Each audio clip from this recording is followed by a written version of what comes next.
Live. Oh, we're live. Okay, we're live. Hey, everybody, and welcome. This is the Apostate Prophet. How is everybody doing? We are right now streaming simultaneously on my channel, Apostate Prophet, and also on Harris Sultan's channel. So wherever you are, you should be getting this same stream. And I'm acting like I'm the boss because there's, I have the mainstream. Yeah, it is my StreamYard. So Harris is practically a guest. So we wanted. I do have access. I do have access. If you want to see, look, I just did this. Hey, see, I'm moving it. So we are here because some very nice things happened. We got surprised by, disappointed actually. Many people have been telling me that I have been doing this whole YouTube thing for like 2-3 years or so, and some guy called Haqiqatjou came along and did more harm, more damage to Islam than I ever did. It's like, dude, I'm trying so hard. I'm putting so much effort into this stuff. And then he comes here, says a few words, and everybody hates Islam much more now. And it's like, I'm jealous, Daniel, that's why I've labeled him Daniel Own Goal Haqiqatjou. It's like people are expecting me to reinvent the wheel. It's like when someone is scoring his own goals, have you ever seen like the footballer goes to his side and start celebrating? No, it's like you just let them score their own goal. That's just the way it is. It's anyway. I reckon there's loads to talk about where he went wrong, and he actually and I want to just straight off the bat I want to say that stop saying that Haqiqatjou is actually brutally honest. He's not, and I'll show you how he actually lies. Just like we know Muhammad Hijab lies. We know that he makes up translations as he goes along. But Haqiqatjou, with his studies, and this is why I never paid any attention. Maybe I think I should have paid more attention to the studies to actually verify them on the spot. I knew that, like he might have interpreted it in his own ways, but they're actually false studies. So we haven't even seen those studies. So, which obviously this is the reason why one should never lie, because if you don't know the answer, you can stay quiet. You don't know the answer, but when you lie, you get caught out. Like Muhammad Hijab got caught out after lying, and this is how he got caught out about lying as well. So we'll go through most of his claims, but I just want to say, guys, to AP's. I mean, obviously it's being shown on my channel and AP's channel as well. I think I've only got 60 people watching on my channel. You've got most of the audience, so please, if you can, do subscribe my channel as well. I have the video editor who is going to be collecting all these clips and putting it up. We've just put up one clip where he was defending wife beating. It's like a 10-minute clip, so my response is in there as well, and the crickets from the other side.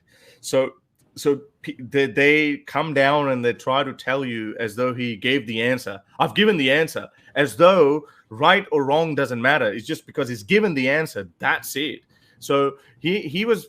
Some of the points were so absurd that they don't even need to be refuted. But a lot of his arguments were actually refuted as well. So, but because the format of the debate is like he's going on for like 5 minutes, and then I have to talk 5 minutes in return, and there's like 4 topics to cover. So my point, you might not hear about that answer 7 or 8 minutes later. So people forget about that the response has been given. So that's why I'll be putting up those clips from that where I've responded to them as well, and all the riffraff and all the other things will be gone. So please do subscribe to my channel. Yeah, go subscribe to Harris Sultan's channel. He has been doing some great stuff recently, and this whole debate that happened was also something very good on his part. I want to say a few words about that whole thing. Now, earlier today, Haqiqatjou apparently went live on a live stream that he greatly announced and tried to spread for days now since the debate. And at the beginning of it, I just listened to a few minutes of it. I heard him say these very ridiculous things like people are saying Harris Sultan was not prepared, but I don't think so. I think Harris Sultan was actually completely prepared. As it seems, all the murtads, the ex-Muslims, Harris Sultan, and especially Apostate Prophet and all the others, they prepared for a long time for this. They sat together and prepared for weeks their arguments, and they wrote wrote a script, and then Harris Sultan just came and it didn't make any sense. That's what he said, and he's trying to manipulate the opinion of the audience and trying to make it look like he's this big, great guy, and we are afraid of him, and we totally lost and all that. I mean, we just had a stream just a few days before the debate in which Harris here openly said, "I didn't even prepare anything. I just I just want to go there and let him speak and expose himself. I'm not here to actually refute him and to debate with him." And that's actually what happened. The debate was mainly just Harris poking certain points, making fun, and Daniel basically digging his own grave. I mean, I just published 4 videos so far, little excerpts that all make everybody like Islam much less than before. I mean, I want to ask you one simple question. The debate between Daniel Haqiqatjou and Harris Sultan happened. Supposedly, Daniel Haqiqatjou is supposed to make people like Islam more.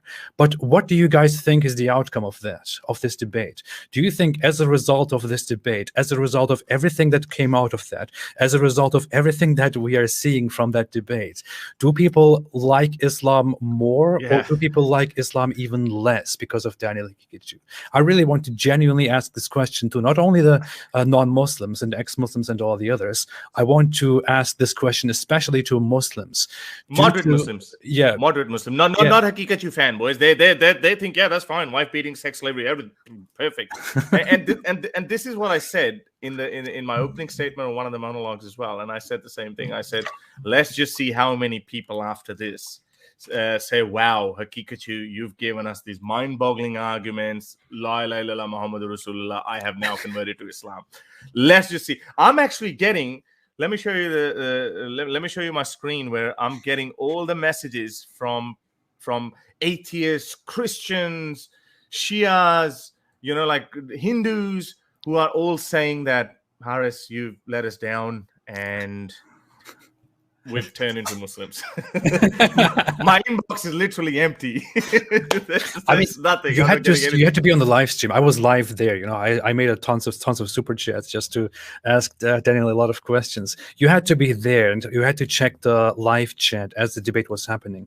Whenever he started giving a ridiculous answer to something like, I don't know, child marriage, especially the whole part about child marriage, when he started justifying child marriage, he could have just answered the question with a yes or a no. He thinks he has to explain it more deeply to, not appear like a bozo, but with his long, deep explanation justifying child marriage, it gets even worse.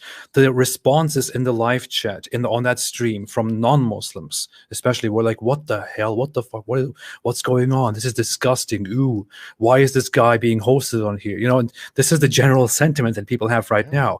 And they think, those radical Islamists, those Islamists and his fans think, "Oh, we're just being emotional. Ooh is not an argument." Well, you idiots, why do you think people react this way to somebody sitting there and justifying the marriage between hypothetically a 55-year-old and a 6-year-old or a 9-year-old? Why do you guys think people react with disgust to that? Because we're talking about little children being used for reproduction, for sexual purposes, turned into baby making machines. We're seeing somebody sit there, some weird looking guy sit there and justify that with horrible arguments that go against everything that we have learned about child development, about psychology, about science over the last centuries. We have adopted a disgust for child marriage and for child rape for a reason, because it is so horrible, because it is so harmful, because we were all children, because we make children, and if we abuse those children will become adults who will be harmed, and so on. This is not an emotional response. This is simply a response coming from a point of common sense to some barbaric guy who tells us that it's completely fine to have sexual intercourse with a little girl as soon as she has her period, where she's not even developed enough remotely to bear children or to have sex even. But yeah. But did you? So let's just try to steelman his position. So like I don't care about them, because like his fanboys or cheerleaders, because they're just gonna. I said that they're gonna claim that we won anyway. He was literally turning red when I was. Some of the jokes were actually harmless, and I actually held back You know, like I was like, okay, let's just have a bit of fun with it. You know, there was a point when I said something like, let's talk about the elephant in the room, and then in my mind it just came out, hey, Daniel, I'm not talking about you. Just, but I held back. I was like, okay, maybe he's turning red. He might have like I don't want him to have a blood pressure shoot through the roof. So let's steelman his position. So his whole argument. So instead of Sharia talking about all the other issues that we just pushed him, which he avoided a lot, and then when you pushed him even more at the end, he got so angry that he actually yelled at the moderator. And so he turned the whole Sharia element for him. So this was the central argument. Sharia protects family system, and family system increases fertility rate. So in this context, obviously chopping off hands of thieves, that's got nothing to do with family system. So he's talking about women being subjugated, as I brought up a live call from his own Muslim follower who asked him, what about this? Why we Muslims don't treat women like you do? Why? And then he turned around and he said, don't you want your wife to be obedient? So that's the context, because Sharia enables women to be subjugated, and as a result your fertility rate goes up. So that was his argument. Yeah, so I'm not misrepresenting him or anything. Yeah, and I said to that, I said there's clearly other factors involved, such as economic prosperity, which he didn't respond to it. Not a single word he said to it. So again, he was like, I've given you studies. And obviously I can't verify any of those studies. So let's have a look what the actual studies are, what fertility rate has to do with it. Look at this relationship between fertility and income. So as your income, can you guys see it? As your GDP income goes up, your fertility rate goes down, and look how far down it is. His other argument was with the extension of not only the fact that he's saying that your Sharia boosts fertility rate, but he's saying human rights, on the other hand, are extremists. So there's some lots of golden moments in there. So he said human rights actually make fertility rate go down. So let's have a look at some of those as well. So which countries have I just have to say something. He said that if you wait for too long and if you don't practice child marriage, then people will go extinct because they will not be able to make enough babies. I mean, are you dumb, man? We'll come to that. This debate was actually fertility rate boosting, and his whole argument was, again, you can go through the whole debate and listen to the painful points that he was making, but there's no misrepresentation. He's saying human rights make fertility rate go down, Sharia make it go up. So let's have I just showed you that it has strong correlation. There's a study that I just tweeted about that. So guys, please follow me on Twitter as well. So GDP rate goes up, fertility rate goes down. This is I just shared that with you. The link is on my Twitter. But let's have a look about the countries that do have Sharia. Let's have a look at those ones. Look at this. This is Qatar, 1.87. Qatar has got like 70 or 80% Sharia law. It has Sharia practices. Let's have a look at other one. Let's have a look at. He will condemn Qatar as not real Islamic. No, that's fine. I'll come to that. So basically, they're saying it's not real Islamic because they've got kingship there. So if we somehow have all the elements of Sharia that Qatar does have it, and replace the king with the Khalifa, fertility rate is going to go up. In other words, that's their argument. Obviously, that's bullshit. So have a look at Saudi Arabia. Again, Saudi Arabia, they would say it's not a good example, but have a look. As GDP goes up, this goes down and down and down. And look, it's the same trend with everywhere.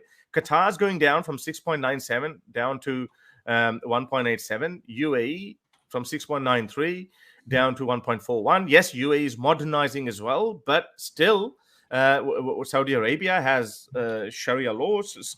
It's a very misogynist country. All of those things. MBS is trying to change that. What happened there? Now let's have a look at another country. Now let's have a look at a country like Pakistan. It's been steady for a very long time, and now it started falling down, and it's still very high, 3.51. But you can't take credit for it because guess what? Pakistan doesn't even have Sharia law. Pakistan probably only has 10 or 15% of Sharia law, not even and that's very basic, rudimentary Sharia law. There's no amputations, there's no flogging, there's no stoning. Yes, you can go to prison for like 3 months or something for adultery or something like that. So Pakistan doesn't even have Sharia law, but Pakistan is a poor country, unlike Qatar or Saudi Arabia or UAE.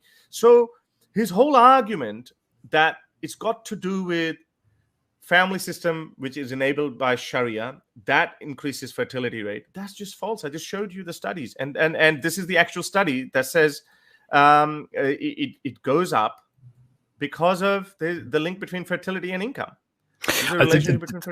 This is a fact. I want to unashamedly say that I learned this in Sociology 101 in my college class. That it is a known fact in anthropology, in sociology, in current human development and research that if you when the social status of a people goes up, when the financial status, the well-being goes up, the fertility rates go down, because the fertility rates are high under less developed people for certain specific reasons, including sickness, including the uncertainty. When you have wealth, your life becomes more organized, and societies have a more organized, planned way of creating a family. And no matter what religion, no matter what culture you are in, there is a difference in how the fertility rates decrease, but the fertility rates will eventually decrease. They will eventually go down. The highest fertility rates among cultures, when they become more advanced, more wealthy, more comfortable, will start going down. This is a very well-known fact. Daniel Haqiqatjou likes to cite studies, he likes to cite classes, he likes to cite books. This is something that you can find in every basic sociology book, in every basic sociology 101 book. This is something that you can find in, he gives some sources of books that like two people read. I mean, read The Better Angels of Our Nature. It's a huge book. I read it by Steven Pinker. Of course, you might dismiss Steven Pinker as somebody who you cannot trust.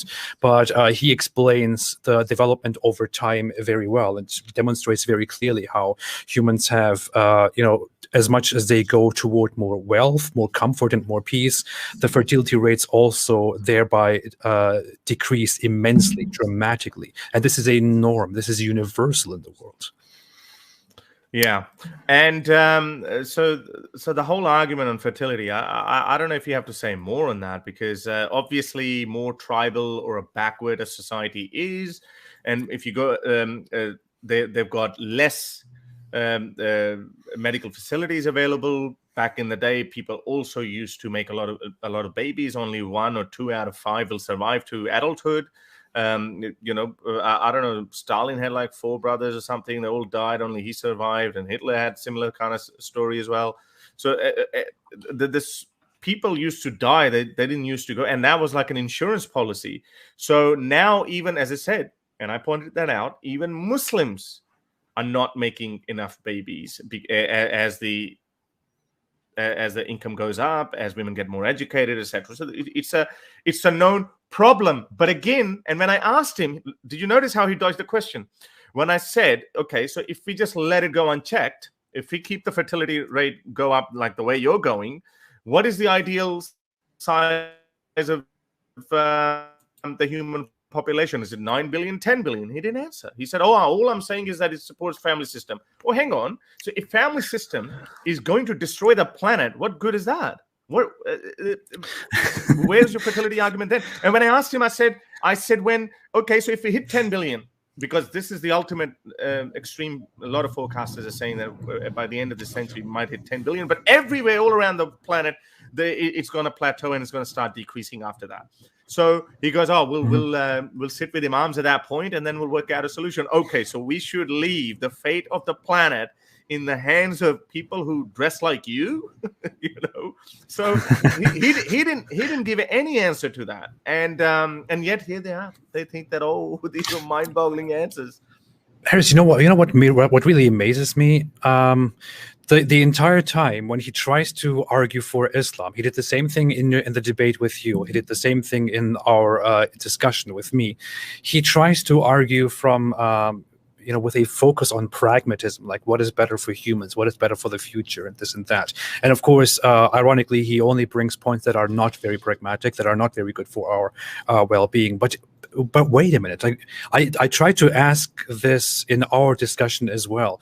Why in the world does he try to focus on pragmatism the entire time? What is it to him? What is it to Islam? What is pragmatic for this indefinite future of humans? What does it matter if humans might go extinct under certain ridiculous circumstances that he imagines? What is all that to him? He's supposed to argue for Islam, the Islamic life, the Islamic world, the Islamic truth, where we live on a planet only temporarily, just to obey Allah, to do nothing else, just to make a living, to pray and to obey Allah, so that we can then go to heaven and live our eternal lives there. According to the Quran itself, the life here on earth is nothing but play. That's what it is. But Daniel Haqiqatjou tries to appeal to the emotions of people in a very terrible way. He doesn't, succeed with that at all by constantly arguing things like, well, if we don't do child marriage, then we might go extinct. If we don't control women, then we will not have a strong patriarchal society. If we do this and this, then fertility rates will sink. Well, okay, so what is it to you? He said to me before as well, if we go on with this, if we proceed with this technocratic, futuristic attitude, then in the future people will be nothing but machines and computers. Well, okay, but what does that matter to you?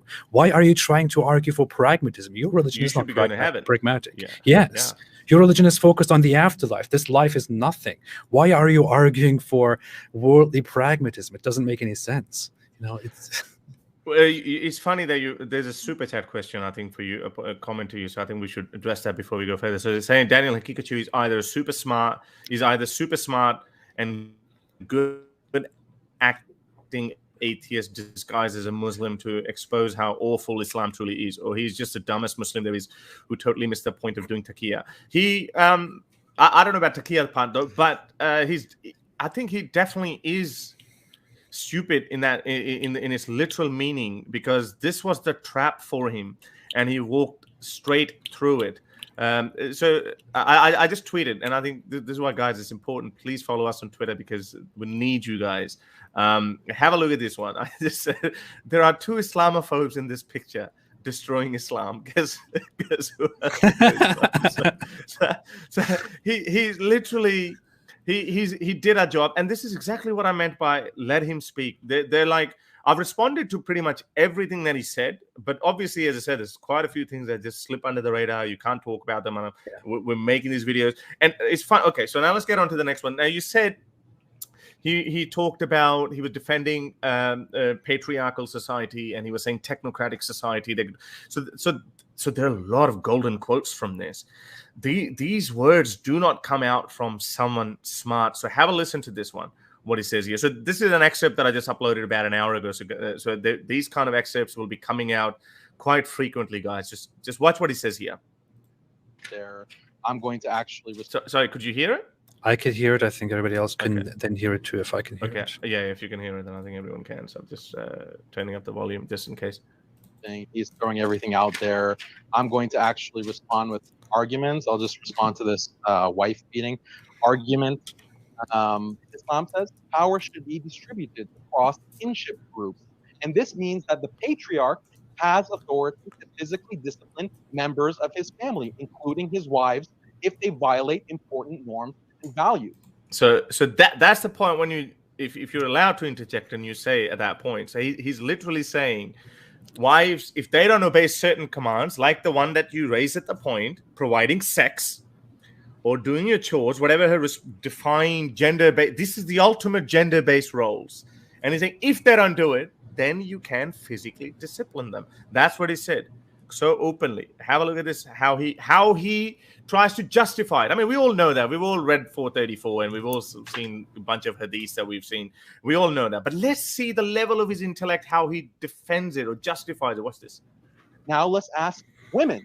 If you violate the law, shouldn't you face consequences? And if you have to face consequences, who would you rather mete out those consequences? The cold iron fist of the bureaucratic, technocratic state, or the person who loves you the most a person who loves you the most? That's where I said And I think I said it afterwards. That's where, honey, I love you, and boom. This is literally what it's saying. So the police is going to beat her up, which, as I said, I responded further on, so you can go and watch the whole video. I did respond to his point, and I did make fun of his ridiculous ideas. And so nobody's saying human rights don't allow that. If you, Ridwan, you or any woman or any man who commits crime, even if you commit murder, police locks you up. They're not allowed to beat you up in a civilized society, right? Yeah. They interrogate you. They give you evidence. You even have a freaking right to say no comment. And here he is. He's saying the state will beat her up or her husband will beat her up. If I was a woman, I would rather be beaten up by my husband. I mean, there are so many layers to this. There are so many layers to this. I want to just point out one ridiculous thing. Daniel Haqiqatjou is arguing for an Islamic state where a just Islamic ruler, a just Islamic government is in charge of providing justice to its population. And what is he saying? Would you rather want the the iron fist of the state to beat your wife, or would you rather want the most loving person who is the husband to beat her? Do you understand what you're talking about? You are arguing for an Islamic state where there is Islamic justice and a just Islamic ruler appointed by the people, but you are saying, would you rather want this this ultimate system of justice, this ultimate just guy at the top to deal with your wife and to discipline her and to make her abide by the laws, or would you rather leave it to a husband who is loving but who might be, who is vigilant and who might have any sorts of motives to instead exercise this thing? So do you not trust the justice of the law? Would you rather want to leave it to the husband, who is a mere civilian, an individual who is not even equal to the wife, who is actually superior to the wife under the Islamic State? I mean, how does it make sense? Are you dumb? I mean, honestly, I'm sorry, I don't know how else to put this, but that makes no sense. You would, in your just Islamic system, leave it to the justice system, which according to you is so just and so beautiful, to exercise the justice and the punishments within this society, within this country. You wouldn't leave it to the vigilant husband who can abuse his authority and begin abusing his wife because he is a woman, because he is a man, because he is a mere human who might abuse his rights, which is why people like Daniel Haqiqatjou want extreme laws, because humans make mistakes, humans abuse their own power. It is so incoherent. It's like this is a no-brainer. I feel like, dude, I mean, this is not hard to understand. And this guy is supposedly so smart and so sophisticated and brings forth such an idiotic argument, which makes me think this guy is not so stupid. He is smart. But why does somebody who is intelligent come up with such an idiotic argument that fails at the very beginning and contradicts its very own core? It's because the only explanation is that's what dogma does to you. Yeah. He cannot get out of that. So it's a part of his faith that I have to defend it. Now, how do I defend it? Let's think about it. Maybe fertility rates going down. Okay, how do I pin that on human rights? I mean, he could have pinned that on postmodernism. That would have been just as irrelevant as putting that on human rights. But he picked that on human rights because that was a topic of the debate. Sharia is supposed to be women's rights, human rights, and he went on fertility rate. And again, as I said, but it wasn't even true to begin with. It's not even true. So that's one argument he gave about wife beating, that if she doesn't do her whatever she's supposed to do, whatever her roles are, including providing sex, then he has a right to physically discipline her. But what else did he say? Look at this one. This is your excerpt, though, so I'm going to play that one. Well done on those excerpts, though, and keep them coming. Man, I love them. I have more. We have enough content for next 2 months. And I want more. Please, Haqiqatjou, you think that you did such a good... it's the same thing now. I know why you said that. If you think that you destroyed me, please destroy me again. I want to be destroyed again. Please, let's do it again. This time, any topic of your choice. Okay. Wait now I know that. Now I know the level of his intellect, whether that's fertility rate or whatever that is. Please destroy me again. I want to be destroyed. You're making our job so much easier. So have a look at this. This is how you're making a job easier. Well, I want to say one thing, Harris, before we go on with that. So Daniel Haqiqatjou for a very long time claimed that he and I had a debate, and that he defeated me in this debate. And recently, I even just said, just so he can agree to another debate, I said, okay, yeah, you defeated me, I lost. So I would never agree to a debate with him on whether Sharia is just or not. That would be a very strange idea for me, because I would first off debate whether the Islamic claims are true or not. This is just me. I don't debate these things. I didn't agree to a debate. I agreed to have him on my channel for a discussion, an interview where he can freely speak his own ideas, as I already announced in advance. He then said, well, because it escalated and it became a back and forth, he said this was a debate and all that. Fine. Okay. But I'm telling you here again, dear Daniel Haqiqatjou, I know you are watching this. I know you will watch this. I offered to you a debate before about whether Islam is true or not. I know you will never accept such a debate, because that is discussing theology and epistemology is not something that you can actually do. You are very weak with that. You instead want to talk about laws. But fine. If there was a misunderstanding before in our past, and if you really, truly want to have a debate on the topic of Sharia and human rights, I would love to. This is my debate offer. I would love to have a debate with you, a real debate this time, where I have an opening statement, you have an opening statement, we have a discussion, we have responses and all that. And I assure you, I will respond to all of your sources, including the book War Before Civilization, which you greatly took out of context. And I will respond to your points, and I will show to you and to your audience how shallow your evidences are and how dumb your position actually is. I would never agree to such a debate topic, but I want to do it this time for the sake of just showing how ridiculous your entire argument is. Please, Daniel Haqiqatjou, accept this. And while you're doing that, please, Daniel, as you say that you destroyed me, even though your blood pressure was shooting up and you were going red, and my little harmless jokes, which is just my nature to just crack a little joke, just to just cool down things, and you weren't happy with that. I'll promise I wouldn't even make those jokes, but let's do another one. And any moderator of your choice, it doesn't have to be Muslim. Like I'm thinking maybe it can be Muslim as well. Like I can even throw someone in, like maybe get a Muslim in as well, who could just moderate the debate. And no opening statement, no monologues, because now as I see that a lot of information gets lost. You claim that there were so many things that you wanted to respond to, but you didn't get the chance to do it. So let's have an hour and a half open discussion like that. No time, no nothing. We just keep talking unless we have finished a point, with a moderator who just makes sure that we don't start talking on top of each other. Let's do it another one. And on fertility rate again, if you want. I am more than happy to do it again. Just fertility rate. Forget about everything else. Just fertility rate. Because now I have found out you are like Muhammad Hijab, who actually lies through. There's no study that says Sharia supports or Sharia increases fertility rate. Okay, maybe you didn't say that. You said Sharia promotes family values, or that. There's no study that says that. And also in Sharia part, you're saying wife beating or patriarchal society somehow support that. So in which means wife beating is this specific element, because that's what I'm concerned about when it comes to family values and Sharia. Wife beating element. That's what I'm concerned about. So show me a study that says more you beat your wife, fertility rate goes up. I am hands down for it, because I know that can't be the case. You know why? Because there are so many Western women who get beat up by their husbands too. Is it something like 1 in 3 or something? Women face domestic violence.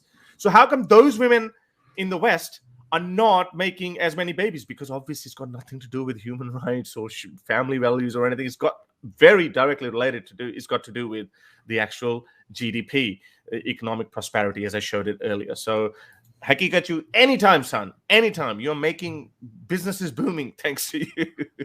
Quick note, Count Dracula said, are we just going to ignore that he said he would allow his children to get murdered if they leave their religion, apostate prophet? I do have that in mind. I actually put that aside to also make an excerpt of that, in which he said that he, I think the focus there was on homosexuality, where he agreed that he would No, he dodged it. No, but he dodged it. No, but he dodged the question. You know how he dodged it. He first became angry and but then I covered it up. But then I finished his sentence at the end. So basically throw them off the rooftops. I think I said that at the end. So specific question was, if one of your child turns out to be homosexual, would you apply Sharia on them? He said, would I apply Sharia on them? Yes, I would. But he didn't specifically say. So I finished the sentence. I said, yes, okay, you'll throw them off the rooftops. Right, good, okay.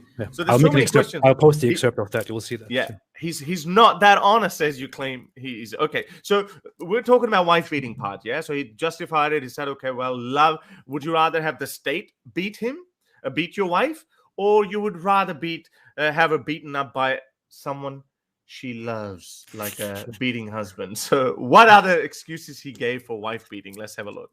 Daniel, if a husband forces sex upon his wife against her will, is that wrong under Sharia? So Islam comes with certain marital rights. Husbands have certain rights and duties. For example, the husband has to provide shelter, he has to provide clothing, he has to provide food, and the state, the qadi, basically the Islamic state, can force the husband to provide for his wife and for his children and his family. This is something that's good. This is an important policy that reduces the man's individual liberty. And similarly, the woman's individual liberty is also restricted, that if the husband has a reasonable request for sexual relations, then she is obligated to comply with that. If she decides not to, he can't start beating her and he can't start abusing her in a violent way.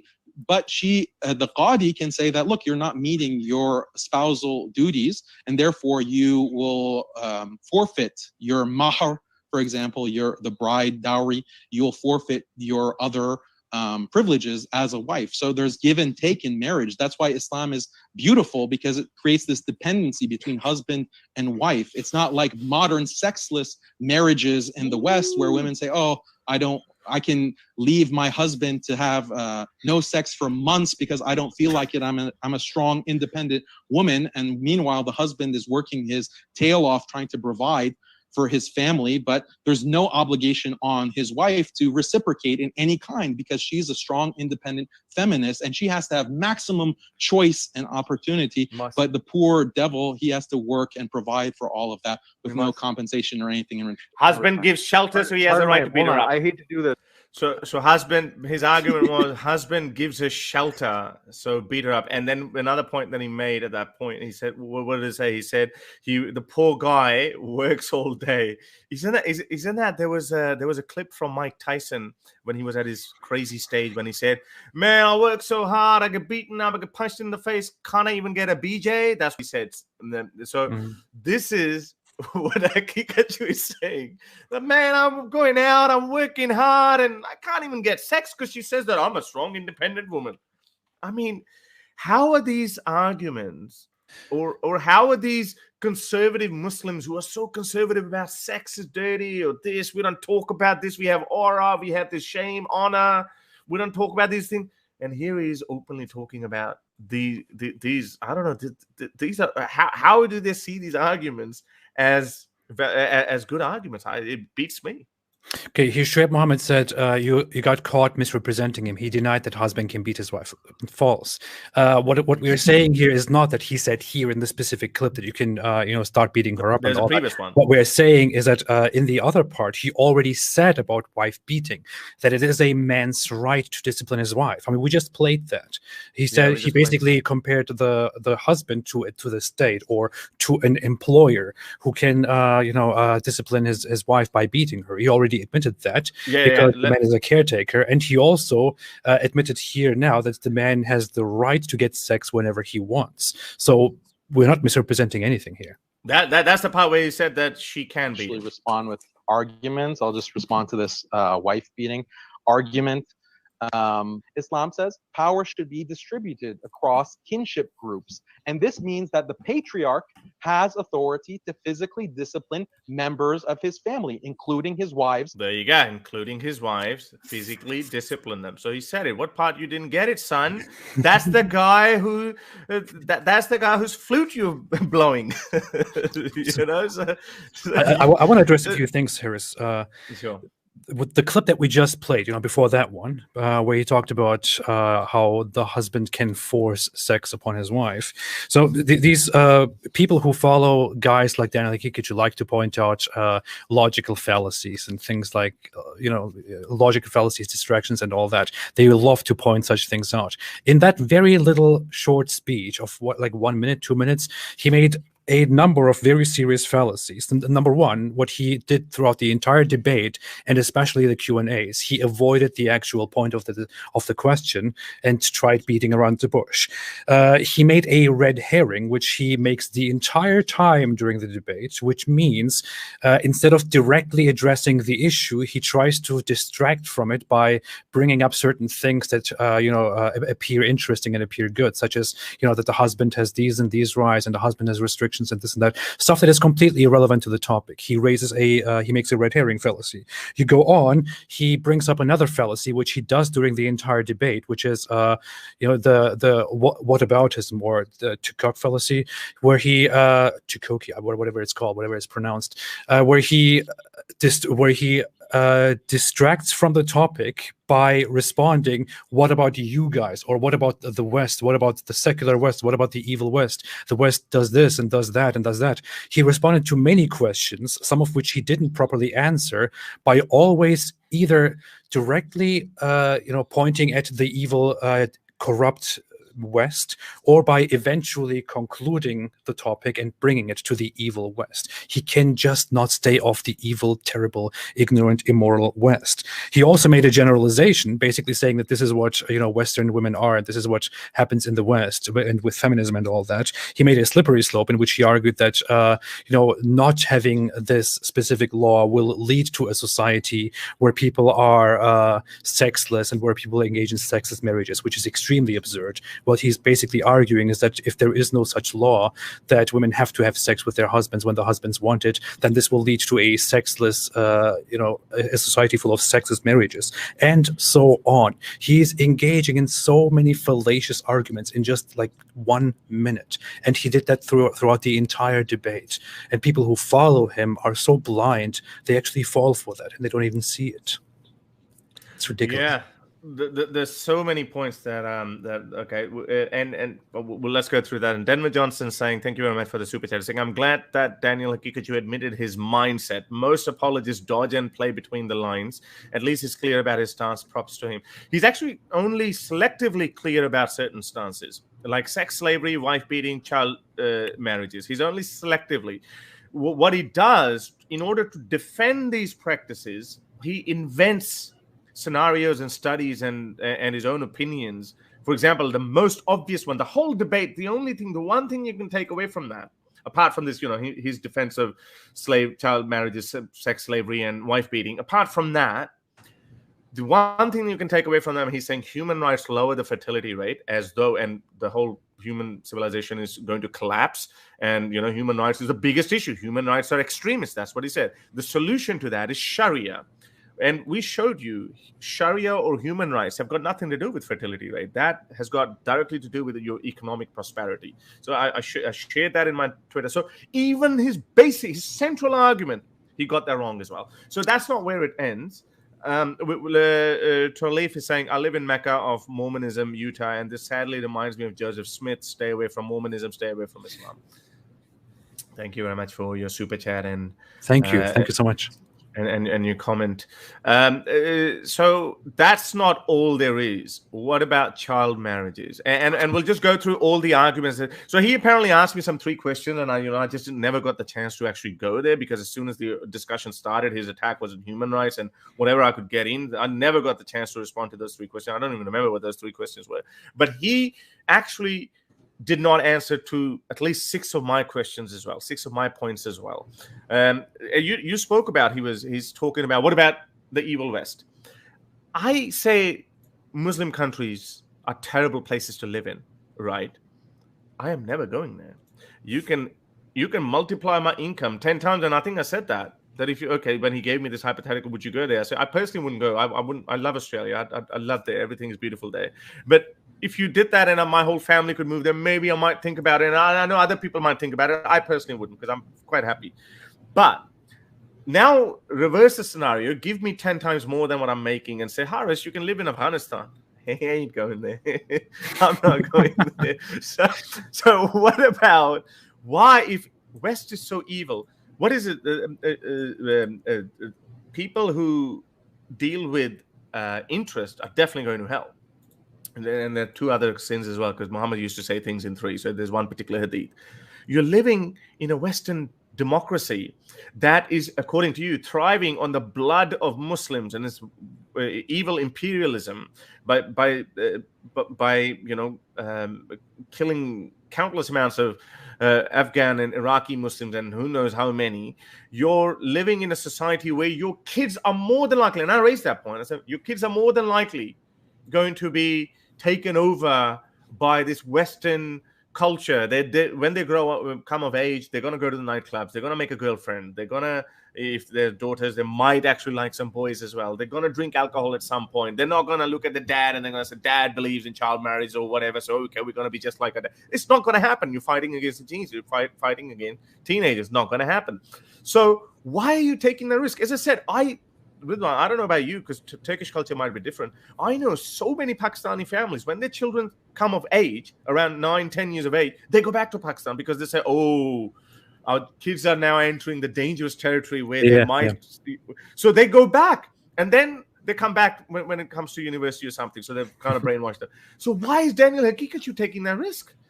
You know what he said? He said, jihad is not obligatory. Okay, is that it? So now jihad is not obligatory. I'm going to live in a Western country. Did you notice how he didn't bring up the same argument that he brought up with you, that, oh, my family's here, because I was going to bring up the hadith. I said that your family. You actually asked him. You asked him, do you like your family? Do you love your family more than Muhammad? I think you asked that, right? Yeah, I did. Yeah, and yeah, he didn't respond to it. He didn't answer that. He didn't respond to it. So there were so many questions that went unanswered. Well, he made the claim. Didn't he make the claim in that you actually told me about his story? I didn't even know that, and like I was riff-raffing between.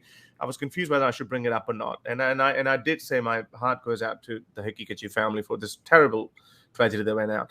But in that article he wrote, he said that all I'm going to say is don't leave me alone in a room with someone who commits violence against women. Right. So he said that. And I quoted 4 instances. Really? Where he wrote that in that article. He said, all I'm going to say, don't leave me in a room with those who beat up women or who commit violence against women. These were his actual words. So I said, what about Umar? Umar beat up his own wife.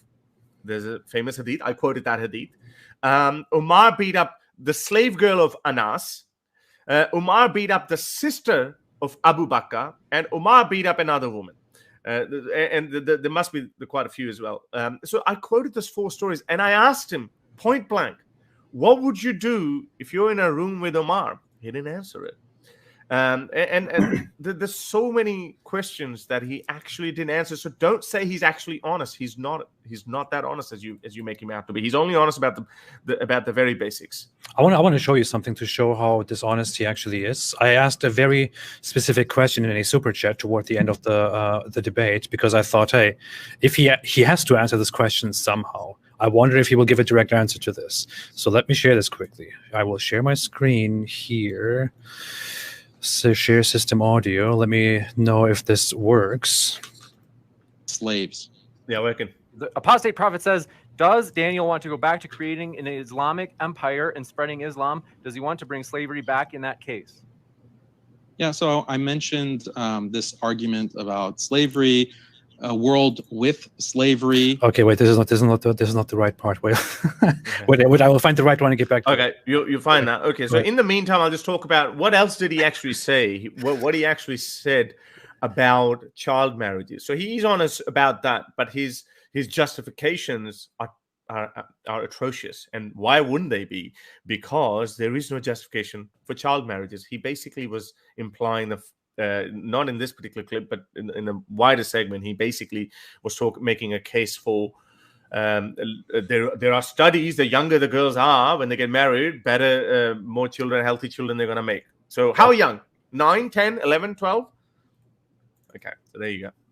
I think I got it now.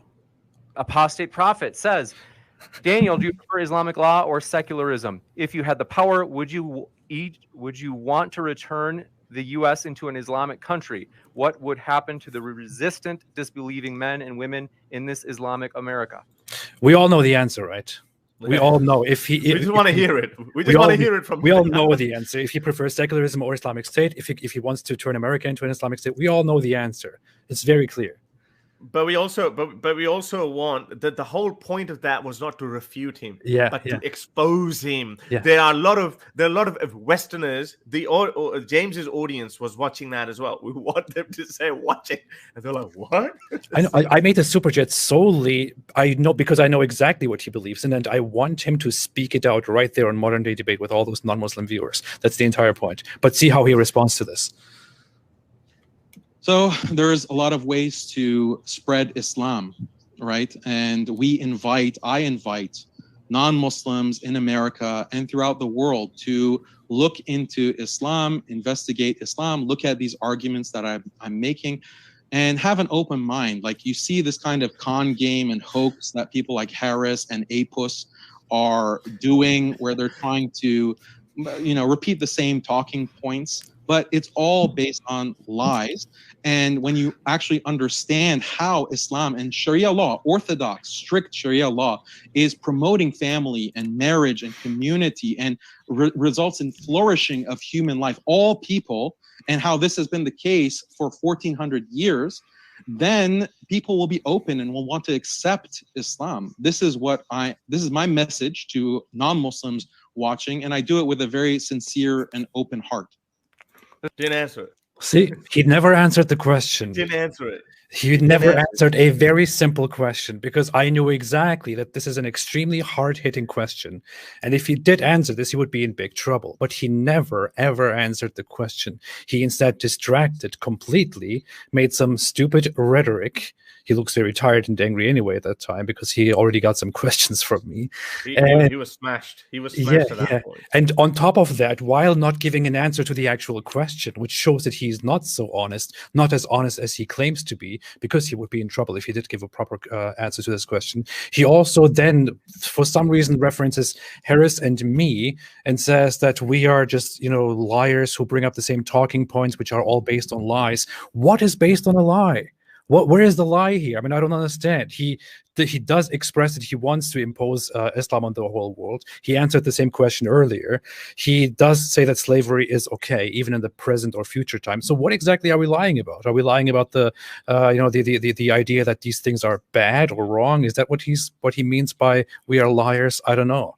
But see, he's not as honest as he claims to be and as people think he is. He could be more honest. And I invite Daniel Haqiqatjou hereby to be more honest to us. There is another argument that he made, which I responded to, I think, at some point, because again, it just goes in so many points, and we will get a clip out of that, because he's making like 6 different points, and when you think of that, I wrote so many points, but then you just respond to certain points at a random time, and people have forgotten about it, and his cheerleaders are so high on the excitement that they're not even listening. There's foam coming out of their mouth. So he said. And I'm again steelmanning. Please correct me if I get it wrong. He said that back in the day, slavery was the norm. Yes, in this day and age, slavery was bad, but it was the norm. But in this day and age, we've invented horrible weapons, and those weapons have somehow finished slavery, because now this is even worse than what it was. So there's no correlation with the modern day weaponry with slavery. The movement to abolish slavery, and I said that, came out. It was on full speed by 19th century, especially after French Revolution. British were doing the same, and then the middle of the 19th century, we had the Civil War, and the Tsar of Russia, I think it was Alexander II, he was doing that too. That is pre-advanced and dangerous weaponry. The nukes have got nothing to do with that. Secondly, nukes are not used in every war. There's only been 2 cases when nukes have actually been used. You could still go, and as ISIS did, you could still go and take sex slaves. According to Daniel Haqiqatjou as well, if we got rid of slavery, that's got nothing to do with weapons. It's got to do with the evolving morality and the discourse that led us to. So, and now that's the point. This point I didn't mention is if my soldiers attack his village, the point I mentioned, but not in this context, attack his village, his wife will throw Muhammad under the bus, and she would say, well, where are my human rights? Please don't take me as a sex slave.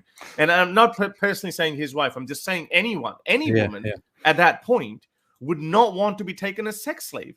What about all those women that Muhammad enslaved and his men did? Another direct question I asked him, and I asked him about how would you feel that people come to your village, they murder your men, they take your women as sex slaves, they have to have sex with the very people who murdered their loved ones, their fathers and husbands and sons. And not only that, imagine the level of conversation that's taking place. My soldiers come to me and say, General Haris Sultan, we have found so-and-so's, so and Abdul or Bashir or Muhammad's wife. Should we drop our load? I'm sorry about the conversation, but this is exactly what's written in the hadith. Should we drop our load inside her or we should pull it out? I asked that question to him. Where's the answer? How would you? This is the greatest mercy on the planet, is actually telling. That's the kind of conversation. I compared Muhammad with Stalin. Yes, they always throw Stalin in our faces. Yeah. Stalin was anti-human rights. We're not. If anything, Stalin is more similar to Muhammad. I drew the analogy. When German women were being raped left, right, and center by the Red Army, when the news reached to Generalissimo, Comrade Stalin, that these women are being raped by a red soldier. You know what Stalin said? Stalin said, "Oh, they've been through a lot. Let them have some fun." This is exactly what Muhammad did. At that battle of after that, according to the hadith, Otas, we came across some captive women. So we said, why don't we go and ask our prophet, should we drop our load inside her or we should pull it out? Captive women. Where's the answer to that? So don't say he's honest. He's not honest. His skin crawls at some point. He's a sadist, though, as I said. He was upset about that, but he's a sadist. But even he knows that these are hard-hitting questions and we shouldn't respond to them. He didn't respond to it. Here's one thing that I want to bring up, so it doesn't look like Harris is just making this up. But here is the actual hadith, which talks about the situation. I entered the mosque and saw Abu Sa'id al-Khudri and sat beside him and asked him about about coitus interruptus, so pulling out during sex. And Abu Sa'id said, we went out with Allah's messenger for the Ghazwa of Banu al-Mustalik, for the campaign of Banu al-Mustalik. Banu al-Mustalik was a tribe that was between Mecca and the Muslims, and they fought with them in order to reach Mecca.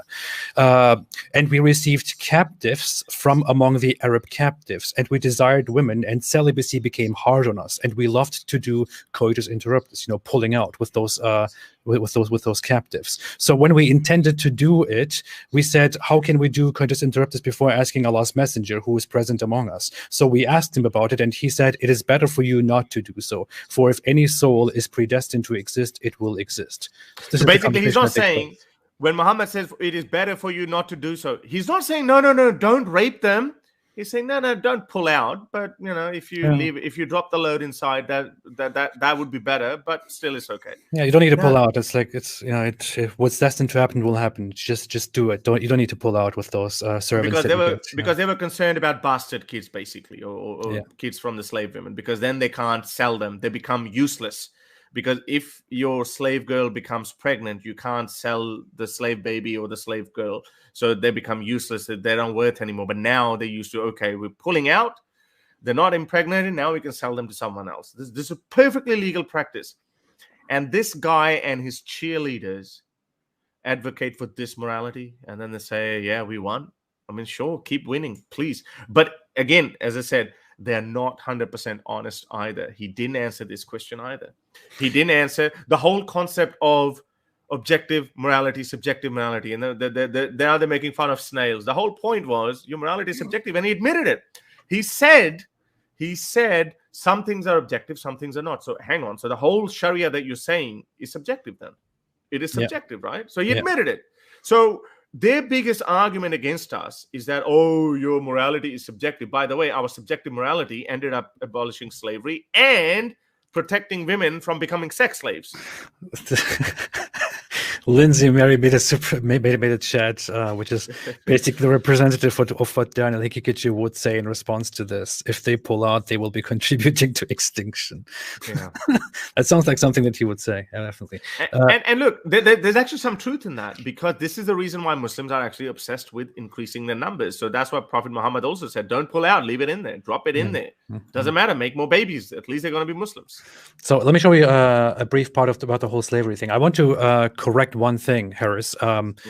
When he talked about slavery, he did not actually imply or mean to say that slavery is nowadays not acceptable, or that that it was abolished for certain reasons and this and that. He merely tried to say that slavery is no longer in existence because of advanced weapons and this and that. But he didn't give any opinion on whether on that it is bad or that it was meant to end. In fact, he did talk about the possibility of bringing it back. By the way, a little small point on that: he kept referencing a book called War Before Civilization by Lawrence Keeley. Yeah, I actually looked into that book because he brought it up before in a different discussion with me. And the whole book, which he references, does not really support his point. The book basically tries to look into civilizations and tries to argue that despite our imaginations and depictions of ancient civilizations, humans were actually very violent savages in the past. Even the most supposedly peaceful civilizations. And he's basically laying all that out and talking about how violent humans were. He's not arguing for how taking slaves, for example, is a functional thing. He's merely pointing out about how slavery in some societies was a necessity, or was considered a necessity. Daniel Haqiqatjou is of Persian origin, of Iranian origin. He should very well know that the Persians were a civilization that didn't have slaves. They were known as people who were against slavery long before Muhammad. It was against their moral values. Indians didn't have slavery either. They had other issues. They had caste system, but it wasn't slavery. So slavery was mostly Middle Eastern and European problem. And some African as well. Yeah. But let's come to this. So I'm going to address slavery and sex slavery, but let me just be explicit for the audience, since Harris doesn't seem to be getting it. I'm arguing that Sharia law is superior to human rights because Sharia rule preserves marriage and family, okay? And human rights doesn't. It destroys marriage and family and community and the human race. That's the argument. So let's move on to slavery. The reality is, to win a war in the pre-modern period, it was all about manpower. The main factor in whether your people would live or die was numbers. So this meant that if you won a battle, you couldn't just let the captives go, because they would just regroup and attack you again or join your enemies. So you only had two options. You either had to kill or enslave. Neither option is good, right? But that's just the nature of war. You always have to use violence against the other side. You either kill or enslave. So Harris, you want to criticize Islam and call Islam barbaric for having slavery, but imagine if I asked you this question: do you support using weapons in war? Do you support using guns to shoot people or swords to stab people and kill people? Do you support that? Because all of that is I mean, he's doing something very stupid, which he did again during the whole discussion, especially when he said, do you support laws? Well, if you support laws, then you also support the idea that women should be accountable and that women should be beaten or even killed in certain situations. So how can you possibly object to disciplining women physically? He somehow has this weird, messed up idea that if you support one form of something, then you support everything else that has anything to do with it. Just because you might support the idea of a necessary defensive war and a necessary army to for the defense of your own realm, that doesn't mean that you also thereby support genocides. This is very stupid. I mean, I don't know. Presumably, you'd say, yeah, of course I support weapons and killing, because how else are you going to fight war and defend yourself? Well, that's exactly the point with slavery. In the pre-modern period, you couldn't have war without slavery any more than you could have war without weapons and killing. False. Many civilizations in the world have lived very well without slavery. And I said before to him, and I said this in the past, and his fans keep misrepresenting me, I said that slavery is historically justifiable. People did commit slavery. They did do this. They did this for a reason. They did this out of necessity. They thought, well, okay, I guess we should just take them as slaves, otherwise they will attack us. It is historically justifiable. It is simply not a good solution, and definitely not applicable today. It is with everything that we know. And as per the claim, Islam is for all times. It's a perfect book. Quran says that today I've completed the instructions for you. So what kind of a complete instruction is that? That it's not even complete according to them now. Like he's okay. Like I actually didn't pick that up. You pointed out that he actually wasn't saying that no, slavery shouldn't be applied now. He was just simply saying that slavery is not possible because of these dangerous weaponry, which is obviously bullshit. You don't drop nukes. You can. What was stopping America? What was actually stopping America from going to Afghanistan and Iraq, when all those men that were killed, just taking the women to some American base there and raping them? What was stopping the United States? The modern ethics, right? The UN Charter, yeah? Those soldiers, whoever did commit crimes in Abu Ghraib and wherever, they within power, whatever you could do, they were court-martials. They were tried for war crimes. Serbians who committed war crimes against Bosnians, they were charged with war crimes.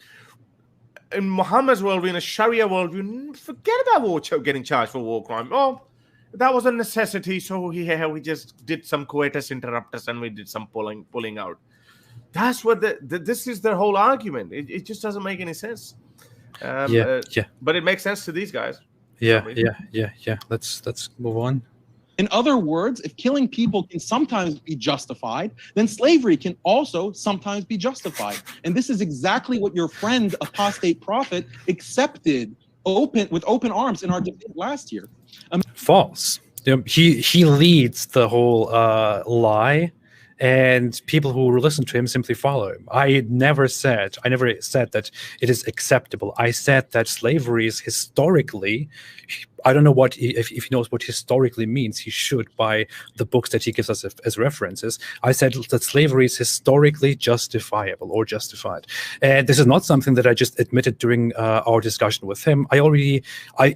Before our discussion, I made a video in which I talked about slavery, in which I explained that in the past slavery was a norm for certain purposes, which is why I would not sit here today and condemn Muhammad as a slave trader, within the context of his time. I only called out Muhammad because Muhammad is supposed to be, the universal, timeless moral example for all humankind. That's what happened, guys. It's not very hard. Imagine in the future they invent a new technology for war where a laser shoots from space and can directly target any person in the world. And the technology is so precise that there are zero casualties other than the intended target. Then people in this future might look back at our time and say, look how barbaric those people in the 21st century were. Look how barbaric with their tanks and guns and bombs. That would be very short-sighted of those people in the future, but it would be especially strange if people in that future still argued that we should not have to use that technology. We should instead just bomb countries unnecessarily. Those people, the wrong comparison. And those people would only be calling us barbaric if people of our time are saying that this is it, this is the only way to conduct a war. Then they will be saying, how stupid were these guys who thought that this was the perfect way to conduct a war? As Muhammad says, or Quran claims that this is it. I've completed the book for you. It's got everything in it, from rules, from how to treat your wife, how to treat your slave, to how to conduct wars. These are the claims of Islam, of the Quran and the whole Islamic theology. So then they would say that. So again, Haqiqatjou, I mean, this guy is supposed to be smart. I mean, the Harvard graduates, they need to be sent these videos. He is acting like we are criticizing and condemning the past. That's not the point of this at all. I've said it so many times, and Muhammad was product of his time. I actually sometimes been criticized for saying that he wasn't overly evil either, as some people say it. I actually don't call him overly evil. I just say he was a product of his time. Yeah. But don't tell me that he was the perfect role model for all times. He's obviously not. Absolutely. Would that make any sense? That's exactly what you're doing by criticizing Islam for slavery. You should just acknowledge that slavery could be completely justified in certain circumstances, which, by the way, are the circumstances people have lived in for 99% of human history. Now, if you want to argue that Islam requires enslaving people today, I would say that that is not correct. It depends on the imam. Look, he did not say that it is not okay to enslave people today. What he says is that it is not required to enslave people. And he just added that today part for no reason, actually, because he's right. The Islamic State, the Islamic ruler, is not required to enslave the enemies of Islam. But what is exactly is the point of bringing that up? That's like saying, hey, I have the right to, massacre people, but I don't have to. I could also choose to forgive them. Well, it's great. So what? That doesn't change the fact that I still have the right to massacre people. It doesn't change the fact that the Islamic State is still within their rights, according to Islam, to enslave people. Bringing up the principle of, possible forgiveness does nothing at all to this discussion. So are you telling me? So he actually fooled me on this one. Yes, he did. I actually thought he did. I actually thought that he was saying, and this is why I think at some point I did say that to him, that have you changed your worldview on that, on bring back slavery? Because I was told that his view is bring back slavery, and I said that. I said, oh, have you changed? Because I thought that he's saying it's not applicable today. So that's what I thought in that debate, that this is what he's saying. But there you go. That's another question he dodged again, because I said to him, oh, don't you believe in bring back slavery again? And he didn't respond to that. So he does believe in that. Wow. Who says that he's honest? I mean, he said to me just a year ago that slavery would come back in his ideal future, where an Islamic empire would be established. He said it to myself. If he did change his mind on that, and I don't see any indication from that, then it would be very important for him to come out and to say, hey, you know what, guys, I changed my mind. I no longer support slavery in the present and the future. But he didn't do that, and he here didn't change his mind either. But let's keep listening. See, sorry for going on with this, but this is very important, I think. You read fiqh, Islamic jurisprudence, this is very clear. There's no requirement that people captured in war are enslaved. This is discussed in classical fiqh books. For example, Bidayat al-Mujtahid by Ibn Rushd in the 12th century. See, 12th century, and people since then have enslaved people for centuries, which he supported and justified. So he is arguing from something that was already around in the 12th century, which is not that slavery is not good or shouldn't be done, but rather that it is an option, but not necessary, but not a necessity. So the ruler can say, okay, you know what, guys, let's forgive these enemies. Let's not enslave them. Go to Kitab al-Jihad, and he summarizes the position of the four Sunni schools of fiqh. The imam has the option to pardon people and forego taking slaves in war. Forgo. The imam does not have the option to suspend, for example, hudud punishments for lashing for fornicators. But taking slaves is one of those issues where the imam can forego if it's in the best interest of the Muslim community. In the best interest. So he can choose to forgive and to forgo, to pardon and to forgo, but he is within his rights to do that. So it's a choice. So my argument about Baghdadi was right. So Baghdadi saying that who is UN or the United States or these Westerners to tell me that I'm not allowed to take these Yazidi girls as sex slaves? Who are you? Who are they? Yeah, I'm going to take them as sex slaves. It's up to him. It's upon his discretion to either take them or let them go. Yeah. But I can take it. That's what he's saying. Yep. So that he didn't clearly answer it. It's being very tricky, right? Because according to Islam and according to the fiqh of the schools and even the independent fuqaha, the scholars and all that, it is an eternal command that there is nothing that explicitly abolishes slavery, and it says you may no longer take slaves in these circumstances. Slavery is always as a concept existent within the Quran. The Quran makes commands about slavery. The Quran treats slavery as normal, and Muhammad directly supports it and does it. So hypothetical imam could exercise this option and still be 100% consistent with the most strict understanding of traditional Islamic law. option. Now, Harris, since you seem to be ignorant about these details about Islamic law, I'll do you a favor and steelman your argument for you. You could respond to me and say, well, Daniel, fine, slavery could be justified in the past, but now with modern technology, modern weapons, clearly slavery could never be justified. That means Islamic rules regarding slavery are not justifiable in our modern context, which means at least one aspect of Islamic law is obsolete. And if one aspect of Islamic law is obsolete due to modern technology, then why not all of Islamic law? So here he is now tackling the entire argument. Slavery was justified in the past, but is no longer today justified. And if it's not just if one aspect of Sharia is not justified, then the whole Sharia could just go down the drain. And he wants to counter that now. So I think I clearly purely zoned out on this because I genuinely thought that he was saying that he's making the argument that slavery is just not justified in this modern day and age because we have this modern weaponry and it's just not possible. So he's contextualizing it in terms of the time periods, that in those time periods we didn't have those modern weaponry, and that's why. So there you go. So I obviously, in that case, because I thought maybe he had turned off his compassion switch just a little bit, but obviously I was wrong. So yeah, he goes on after this part, basically arguing that and then he asks you the whole question, like, do you prefer slavery or do you prefer a nuclear war and annihilation and all that? So there you are between these two choices, and he does not prefer the new way of mass killings and mass destruction. He thinks that slavery is in comparison a better option, and that it may still be applied today. So this is his stance. He's arguing for slavery, and even people who follow him came onto my channel and said, I saw one or two people who said he doesn't argue for slavery today. Well, you're not getting it. He does. He says it is justifiable today. He's explaining that very well. Right. So this is the intellect of the people that we're dealing with. So he goes, Harris, how better to be a slave and have a lot of rights for 20 years, or to be locked in a room for 20 years if you're a criminal? So what kind of a crime would put me in prison for 20 years? I'm assuming murder, right? Or rape.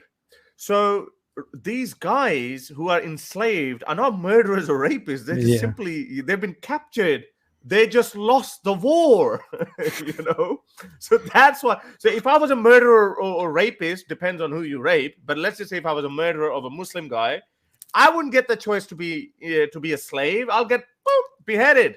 So no, even in that case, I would rather be in prison for 20 years so I could come out. So these guys don't even know their own arguments. So that's what we're dealing with. Dear Ahmad Ashraf, I think you think you're doing Islam a favor, and you think you're doing Daniel Haqiqatjou a favor here, but that is a horrible argument. It is extremely stupid. Please stop it. I'm sorry for you. Go ahead, Harris. Look, so I just wanted to go with this next topic where he basically spoke about child marriages, which is obviously a disgusting part. And disgusting, people say that disgusting is no argument. Disgusting actually is an argument, because they're natural disgust that we establish. It has a very strong evolutionary purpose. For example, if I gave you distilled urine, would you drink it? Probably not, because you'll be disgusted by it, because our biological mechanism has created this feeling of disgust, and we stay away from that. Now, some parts of disgust are actually artificial, in a sense that we get disgusted if we see blood, if we see someone's neck being cut off. Unless you're a sadist and your compassion switch is totally switched off, like Daniel Haqiqatjou, we don't want to watch it, even if it's your enemy. Like, I saw some videos on when these Afghan supposedly had captured some Taliban who I don't like. They were slicing their necks off, and I couldn't watch it. So that disgust serves a purpose. So disgust also serves a purpose, and there's a reason why a lot of other animal species don't actually commit pedophilia. I think bonobos are probably one of the very few ones who do that. But anyway, so disgust is actually not a bad argument. But having said that, this is his argument. So let's have a look what he actually has to say on child marriages. Thank you very much, Ridwan, for actually making this. Marriage to 9-year-olds is not considered pedophilia. What is pedophilia are the practices of modern pedophiles who go into the closet and diddle little kids. How is this not a money shot? Just tell me. I mean, the whole the whole language is being reinvented here. Just listen to this part again. Marriage to 9-year-olds is not considered pedophilia. So it's not considered pedophilia. I mean, what is pedophilia then? So having sex with a child is not pedophilia. Can you explain that? I actually, I know what he's going for, which is why I put the whole thing up there.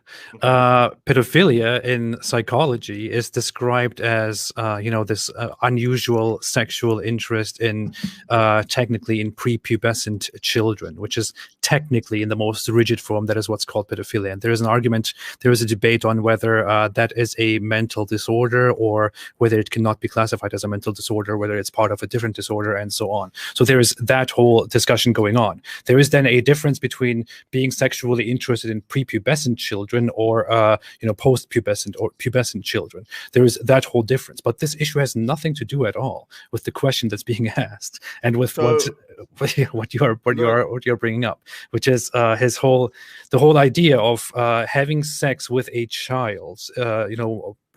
A 6-year-old. That was the question. A 6-year-old marrying a 6-year-old can still be practically, it can be considered pedophilia. He's just stuck on the rigid definition of what psychology says about this, which again is completely unrelated to the topic.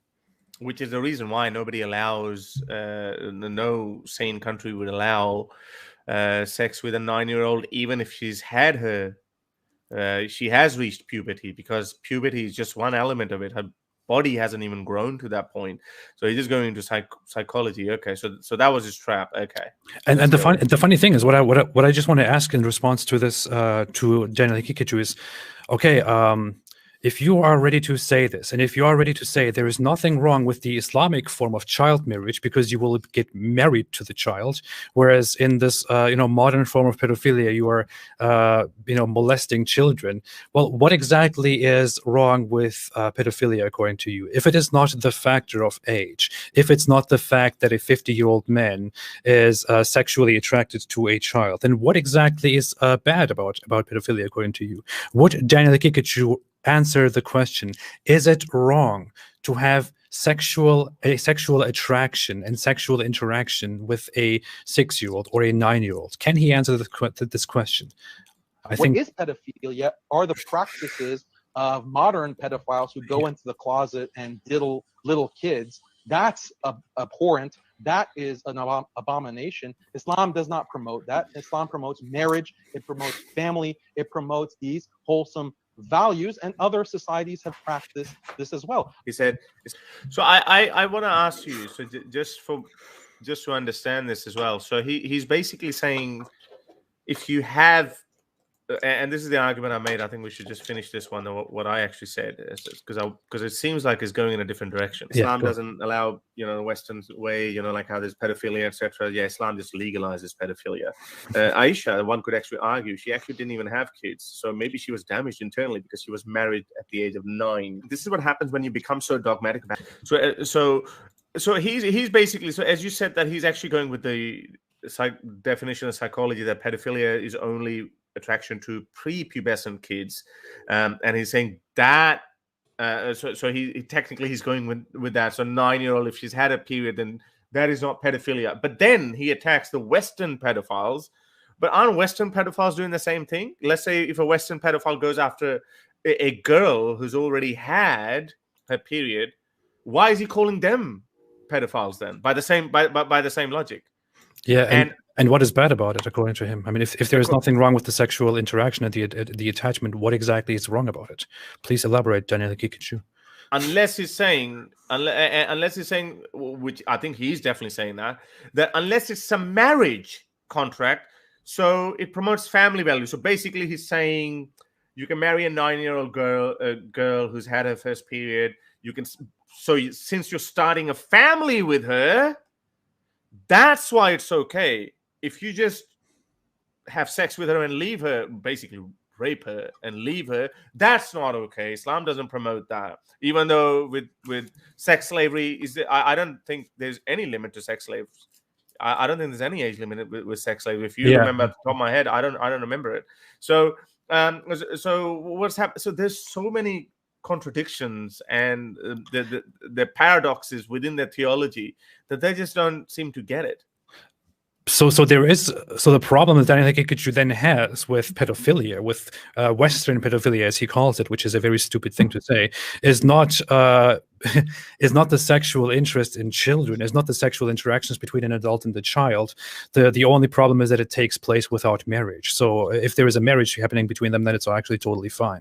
So he actually holds sexual interest by adults, by 50-year-olds in little children at the age of 6 or 9 as completely comparable to simply two 16-year-olds having a sexual relationship, probably.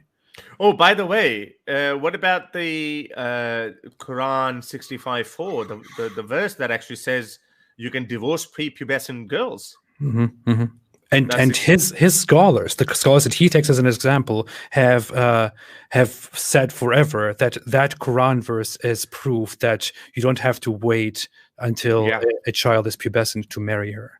This is the Quran verse we're talking about. So, as for you women past the age of menstruation, in case you don't know, their waiting period is 3 months, and those who have not menstruated as well.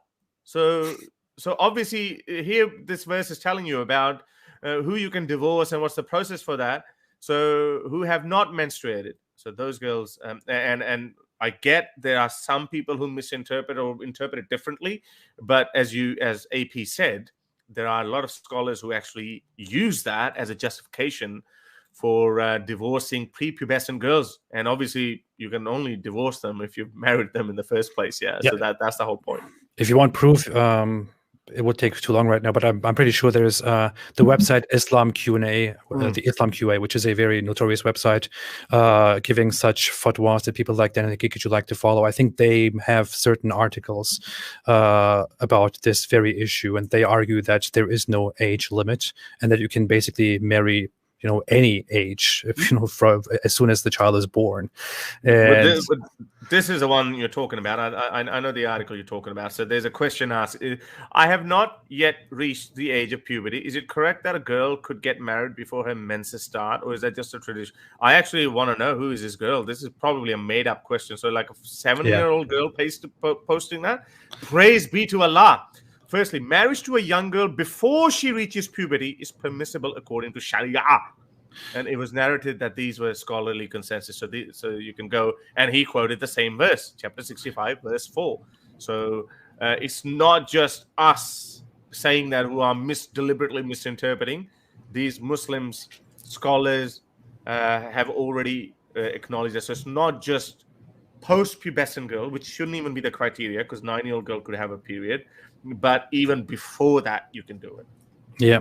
So this is not something that we're just making up. This is, as you have seen, this has precedence in Islamic scholarly work. This is in existence on one of the major fatwa websites of our time. So this is stuff that you actually find there. This disgusting stuff is stuff that you find there.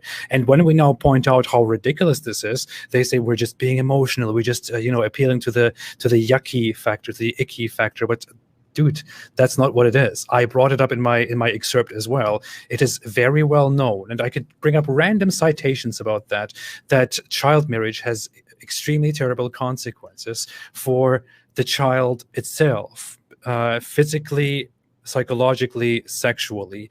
It has terrible consequences for the future of this child, for a possible child that may be born from a pregnancy that was given to a child, because a child is not ready to get pregnant. Although she is able to, she is not physically ready to get pregnant and to properly, to properly feed a fetus and so on. So these people think as soon as a child starts her period, that means, okay, yeah, this is the body's sign that she's now ready for pregnancy. That's not how it works. That's just a development of the body. Just because you have a brain at the age of 4, that doesn't mean you can just go to university or to rule a country when you are at the age of 4. You have to wait until it properly develops to a certain stage. Yeah. All right. There's quite a lot I think we could go through, but do you remember anything else that we should cover more? Somebody brought up something earlier that I made a note of, I think. I don't know, there was so much. I still want to make some excerpts of that whole thing. There are quite a lot. There's actually quite a lot, as I said. I will be putting them up, reducing the background noise, obviously not misrepresenting him, because that doesn't win anyone. Anyway, I've never lied, and this is what I say. Sometimes this is why it's actually a disadvantage, according to these guys, because these guys like Muhammad Hijab, Daniel Haqiqatjou, they lie in the debate, and they're like, ha ha ha, we got him, and it's a total lie. They dodge the questions, and then they run with it. And then only later on, people find out, hang on, you lied about it. When Cosmic Skeptic caught him red-handed about utilitarianism, that he lied about it. It was just, he just remembered it at that point, and that's not even the title of the chapter. And then he said, okay, check it. And they checked it then and there, and it was fine. So these guys can lie on the spot, only to get away with it, but their mindless followers just go like, well, yep, we got it. So that's why it's important to actually put those points up later on. I always believe that we should put those points up later on, and that's what we're doing. So please subscribe to my channel, which is actually showing that underneath. Absolutely. Please do that. I want to show this part, which somebody brought up earlier. An apostate prophet says, Daniel, under Sharia, should homosexuals be executed if your own child openly engaged? Watch the debate that I had with you, A-plus. Just answer it.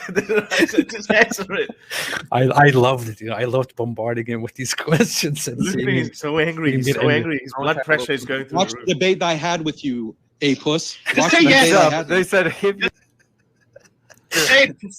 Daniel, all right, watch the throw debate. them off the rooftop. Watch the debate. Look, he's asking. So this apostate prophet, I debated him already, and all of his questions we discussed in his debate. So he's just rehashing it. This is ridiculous. What kind of moderation is this? Because the world wants to see more of that. Well, I mean, I can't purposely just exclude questions to favor a particular debater. So why not? This is your channel. Why not? Because I don't want to favor a particular debater. You're the first person out of 600 debates that's asked for this. Have you ever had a previous debater come into the chat and try to overtake the Q&A? Have you ever had that situation in your 600 debates? He's asking questions. If he wants to ask a lot of questions, I don't think that's unfair. Like, I don't think that's so. Don't tell me that it's unprecedented that I have a problem with it. Look how angry he is. I enjoyed this so much. This is crazy. But he'll answer the question. I wanted to. Well, it is unprecedented. It's unprecedented to have a previous debater come and hijack the chat. It's not unfair for him to want to ask a lot of questions. We read them in the order that they come in. So I my don't answer understand to when I try to respond to you, you try to speak over me. I'm just giving you a response. Do you not want people to hear my response because you know it's better than yours? So let's go to the next one. That was so satisfying. Yeah. Just put the final nail in the coffin. Oh boy. But Daniel, if your own child openly engaged in sexual interactions with the same sex, would you want your child to be executed in your ideal Islamic system? If my own child, do I want my own children and family to be subject to the Sharia? Yes. Gotcha. This one coming in from. So that was the point of the question. Somebody brought it up earlier. So I have to applaud Daniel Haqiqatjou for his consistency here, for not being a hypocrite. The question is, if his own children engaged in homosexual interactions under his ideal Islamic state, would he be okay with also having his own children killed? And he said, indirectly, he said, yeah, sure. So, he didn't specifically say, and this is what I think you can only interrupt so many times. So this is why I was saying. So you basically throw them off the rooftops, and it's important to have those gestures because so people can visualize what kind of a person he is, or what kind of. Everyone might be. There's a saying that everyone is born innocent when they come out of their mother's womb or something, but so he would have been innocent as well. The only reason he becomes this as terrible human being as he has is because of one thing. That's Islam. Islam is making him defend these kind of things. So what kind of a person would say, if my son is gay, I will throw him off the rooftop? This in other words, this is what he said, yeah. And this is why I gave this analogy in my I don't know, in one of my monologues. I said, even ISIS soldiers, we have these videos, AP, that even ISIS soldiers were crying when they were throwing some homosexuals off the rooftops. They were crying. They were like, brother, so sorry, but they have to throw. So, and here he is with a straight face saying, yeah, if it's homosexual, I'll throw him off the rooftop. How many? Some people say he's got a few boys, no daughter, I think. But just imagine if one of the child turns out to be gay, which is purely natural. Nobody can do anything about it. And he would want him dead, and not just dead, but thrown off a rooftop. That's what he would believe in. So, by the way, this is also a fringe view, throwing off rooftop in Islamic jurisprudence as well, yeah? But he's so hardline, he's so far radicalized that he actually believes in that version, that no, it's not just death, throw them off the rooftop. But I guess any type of death would be rude, terrible anyway. He earlier made us. He was live earlier. I don't know if he's still live, but he basically said that his whole dispute with me was initiated by me, which is why he, started calling me names and attacking me and this and that.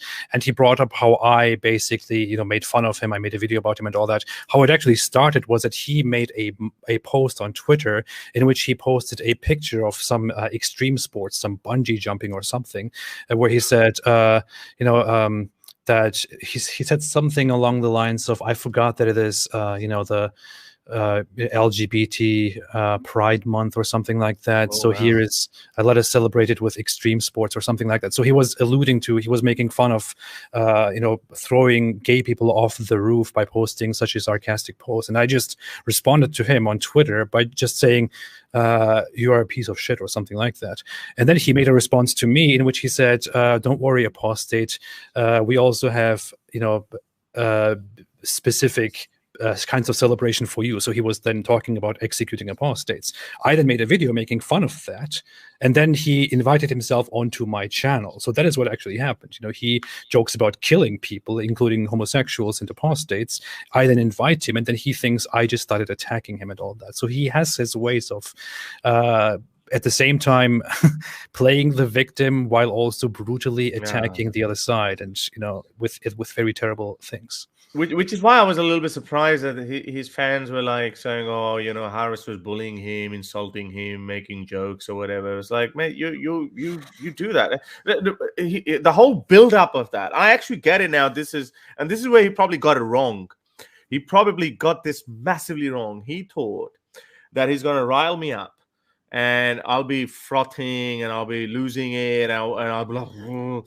He just didn't know much about me. Like, this is just how I conduct myself. This is how I normally talk. Like, I crack a few jokes, throw a little funny jibe here or there, just a little bit of an insult, just funny one, nothing too harmful, but just throw one in. But at the same time, keep my head above my shoulders. So, and that's what I was doing. But when the debate came, I noticed all his chat, the pre-debate chat, just turned in. It was all gone. He was so boring to talk to. He's actually very boring. I mean, I wouldn't want to be in a room with him having a conversation because he's so bland. Did you see his socially awkward joke about we are men? Yeah, we make babies. Yeah, I was like, that's very embarrassing. Daniel, you shouldn't do that. I was like, bro, don't make the. He actually tried to be funny once as well. Someone sent me a clip because a lot of people were sending me clips just to tell me what kind of. Because I never watched him. I never found him impressive. I saw his one conversation on secular jihadists, but he once he was asking this guy, "Oh, do you even lift, bro?" He tried to make that joke, like, "Do you even lift?" Not to me, to some person on his channel. And it's like, man, this is such a cool joke, but it just doesn't work when it comes out of your mouth because it's so socially awkward. And that's what okay. With that blame solely can't go to Islam because he that's just him. Yeah. Well, I want to show this thing just to bring that out again. We are never exaggerating here. I promise that to you. Daniel Haqiqatjou. Let's see. Where's that video? I cannot find the screenshot that I actually took from him making those jokes on Twitter, but I will quickly bring it up here. Have it ready so everybody can see that once more and see what kind of a person we're dealing with. Oh yeah, it's right here. So here he said the following. Where's that? Here. Here he said, Daniel Haqiqatjou on Twitter, May 19th, 2020, he said, "Oh man, I missed the International Day Against Homophobia. The best way to celebrate such a beautiful, momentous, important day is the Muslim way, recreational base jumping." Yeah, recreational base jumping. And he makes a joke. He's basically saying that, you know, throw them off rooftops. So some Muslim brother here who was his cheerleader saying, "Oh, no, Islam doesn't allow throwing homosexuals at roof." This is what I'm saying. The guy you want to follow, at least know what he believes in. Mm-hmm. This is what he believes in. So why you? So are you? You know, I actually wanted to ask you this question. What do you think that these people who these Muslims who are all cheerleading? You actually mentioned that in your Twitter or something. I've been contacted by 3 people also that, "Oh, look, Haris, this is not true Islam. You know, if you want to have a chat, this is not the right way. Blood, why do you engage these people? Blah, blah." This. I say, why don't you say it publicly? I said, don't tell me that again. Same thing that you told me. I said, why don't you say that publicly? Yeah. Publicly, all you guys are putting this brave front on that everyone is behind Haqiqatjou. But when we tackle you guys individually, you say, no, Islam doesn't allow wife beating. No, slavery was periodical. It doesn't apply today. Then why are you and your followers going for him? Mm-hmm. So, you know, why do you think that is? Is it because, as I said in my opening statement, I said they have to say this, whether they agree with him or not.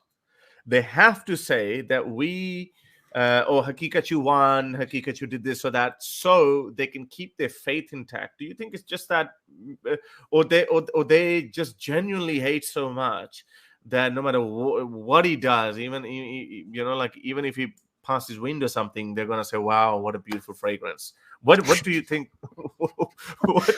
What is your opinion? Why do so many people just, and you know, there's so many fake people, and it's like they try to say that, "Oh, you know, you lost," which I don't care. You know, like, again, I'm saying that again. If you think I lost, please let me beat me again. I wanna be beaten again. What do you think? What's your opinion on that? I mean, his audience, people like him, people who follow people like him, don't care really about facts. They don't care about who made a better point. They don't care about, you know, what is good for you, what is bad for you. What they care about is reaffirming their beliefs and their you know, extreme views on society, their hate against the disbelievers in the world and all that. Anything could be done, anything could be said, no matter how the debate goes, no matter how superior you seem, no matter if he presents facts or fiction, the people that are on his side will make sure that everybody knows that he won. They did the same thing. I mean, they watched the stream on his channel, right? Yeah, they yeah. mostly were on his channel. After the stream was over, they immediately moved over to modern day debate, you know, where the actual stream took place, and they started spamming the comment section full of the same stuff that they wrote on Daniel Haqiqatjou's page. My channel. And then they came to your channel and also started spamming your channel entirely. On top of that, not only did they spam, did they engage in opinion manipulation that way, they also created fake accounts that looked like me and looked like supporters of you, in which they say stuff like, "Wow, I'm really embarrassed. Wow, you really won." Yeah. And if you check the profile, you see the comment history, and you see that they are clearly Muslims, you know. And they created fake posts everywhere. I mean, these are people who are not, they don't care about truth. They don't care about, Exactly. you know, who is making more sense. They don't care about learning more. What they care about is, from the very beginning, before the debate even starts, about humiliating, destroying, killing the opponent. And that's what they are on about. Look at this. So look at the likes and dislikes, 28,000 views. Like, when the stream ended, it was fine. But then afterwards, that's what happened. There was this attack by all these, you know, the most of them are Muslims, and just attack. So they flooded, they bombarded. Someone told me that, what's that guy's name? Fareed, not Zakaria, sorry, the Fareed Responds or something. Someone was telling me that he actually said that go to his channel, which some people, actually not just more than one people told me that. And then he apparently responded. He said he didn't say anything. So I actually don't know. I haven't been able to confirm it. But these guys must have come from somewhere. But they need that reconfirmation somehow that they need, like our faith is restored, whether they agree with him or not. This is the same thing. Like his Pikachu fanboy here was saying that, oh no, you're not supposed to be throwing homosexuals at rooftops. So why are you supporting him? Because he does believe in that. He does believe in that. I don't understand. What are you guys defending? I mean, you guys who come here and to say, yes, Daniel Haqiqatjou won, our brother smashed you, humiliated. You say these things. What exactly did he win about? If you don't even know what your guy believes in, what he openly argued for, then what exactly did he win? I would go back to it, and also those people, like people who in between, who genuinely want to understand that, who genuinely want to learn. And this was just like this is my third or fourth debate with someone, but actually properly I think it's probably second or third debate. But I've always enjoyed conversations, and the reason for that is because I really want to get to the bottom of it. Like, I mean, one particular point you can go back and forward, have a normal conversation. And you go, oh, okay, all right, and that's what you want. But he doesn't want it. These guys don't want it. They want to go with the certain point and quickly, just get away with it or go into it. They're about scoring points. They're not about having a meaningful conversation. And that's why I think it's just it's such a shame. I spoke with Uthman Badr, the guy. I think you spoke with him as well. That was more of a conversation. There was no moderator involved in that. And look where we got somewhere. He ended up acknowledging evolution. Again, it was just like a respectful dialogue between the two of us, and there was no moderator. We spoke for like 2.5 hours or something. Fine. Why do you need that? So it's such a shame that these people just, there's no education element of that. There's no learning element or making, just at least understand my argument and then debunk it. You don't even understand my argument. Well, forget about understanding my argument. You don't even understand your own guy's argument. Yeah. Well, let me put something on the screen here quickly, just because I found it so funny, and this is where he starts escalating, I think. Apostate Prophet says, for Daniel, if he wants to force Islam, execute apostates and enslave disbelievers, would it be okay to do the same to Muslims and Muslim converts? If not, why not? Please answer the question. Would it be no? Why would I want people to be the people who stand for truth and justice and righteousness to be enslaved?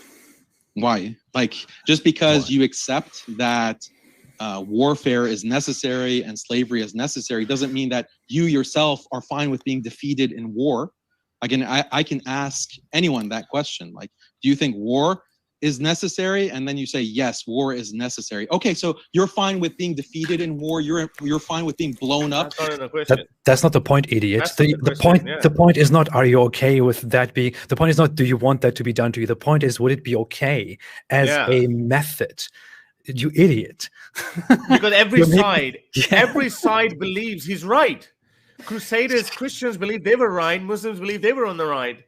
So I mean, I really don't want to be insulting. I really don't want to say this, but this guy has been so arrogant, has been so aggressive, has been so hostile, dehumanizing, and all that. And then he sits here and says this. I mean, you absolute idiot. The point here is not, do you want your own people to be enslaved? The point here is that okay as a method if it were done to your own people?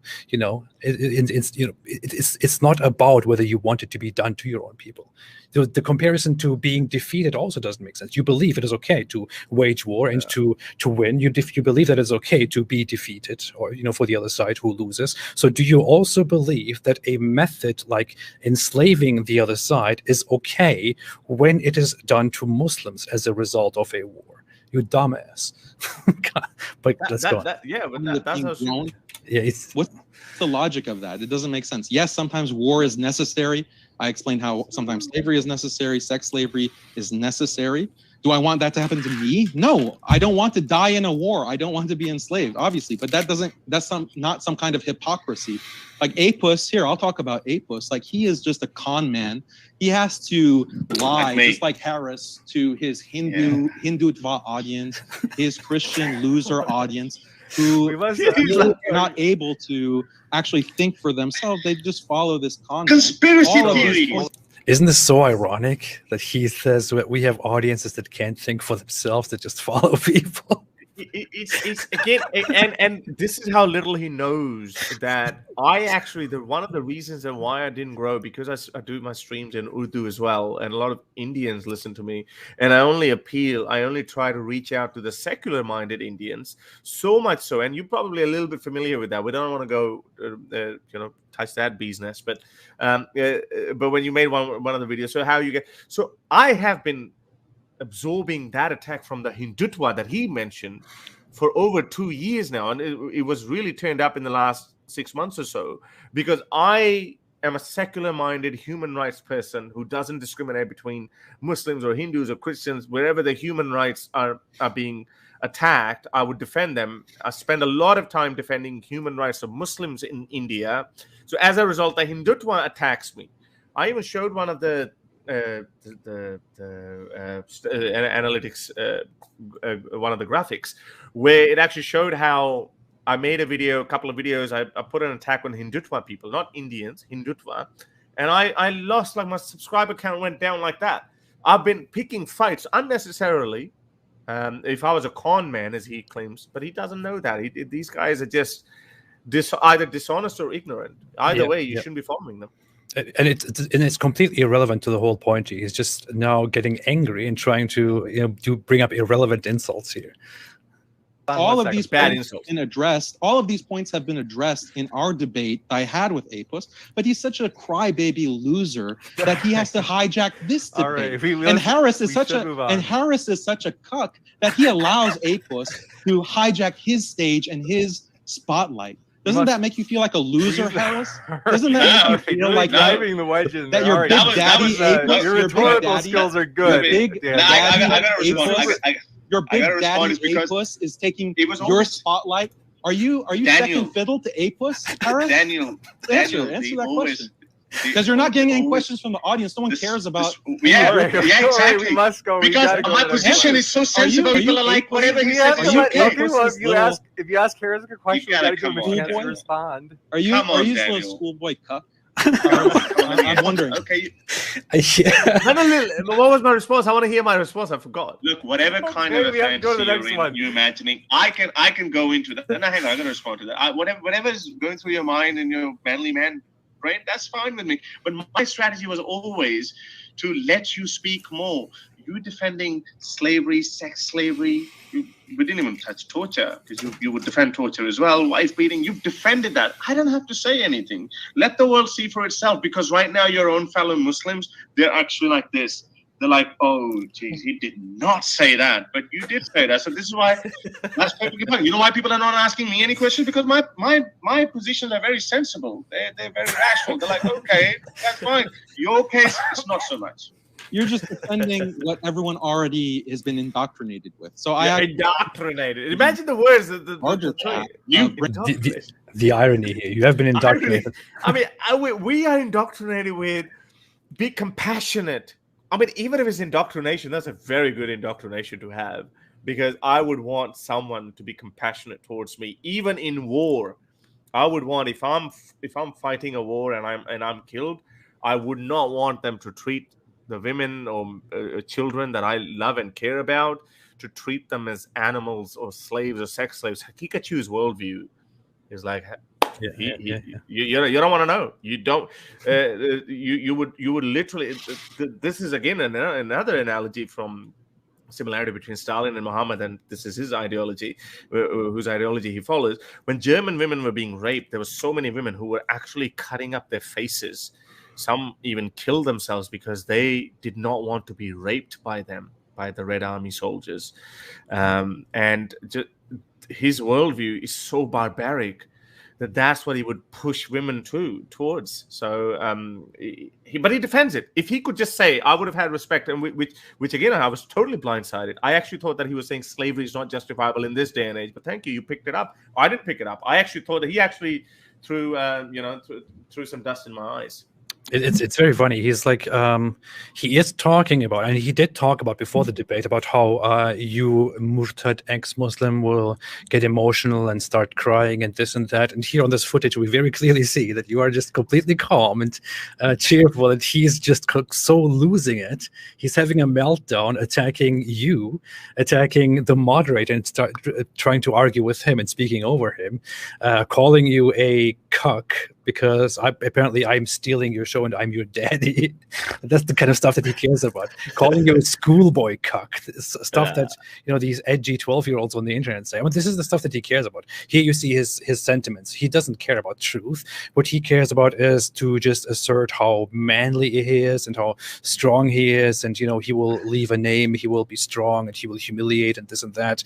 And you are just not as strong, and you're not humiliating him. You're not being a very strong man, and that's what matters to him. But it's funny up until that point. I mean, he hadn't thrown any funny insult at me, up until that point.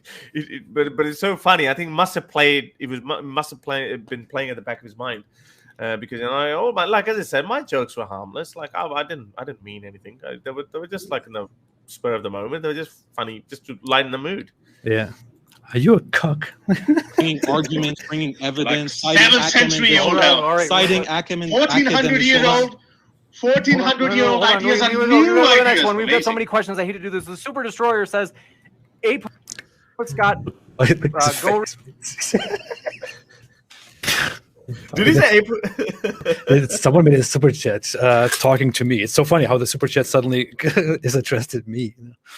Yeah, and then I know there was this one part where he pulled out a Pikachu that his wife just brought him. Where when he brought out that Pikachu and said, "Would have this?" And yeah, whatever. So it was a bunch of. That was again. Was that his? Like I was again lost a little bit at that. I was like, "Are you trying to be cool or something?" It's so socially awkward. I was like, "Mate, that belongs to your kids.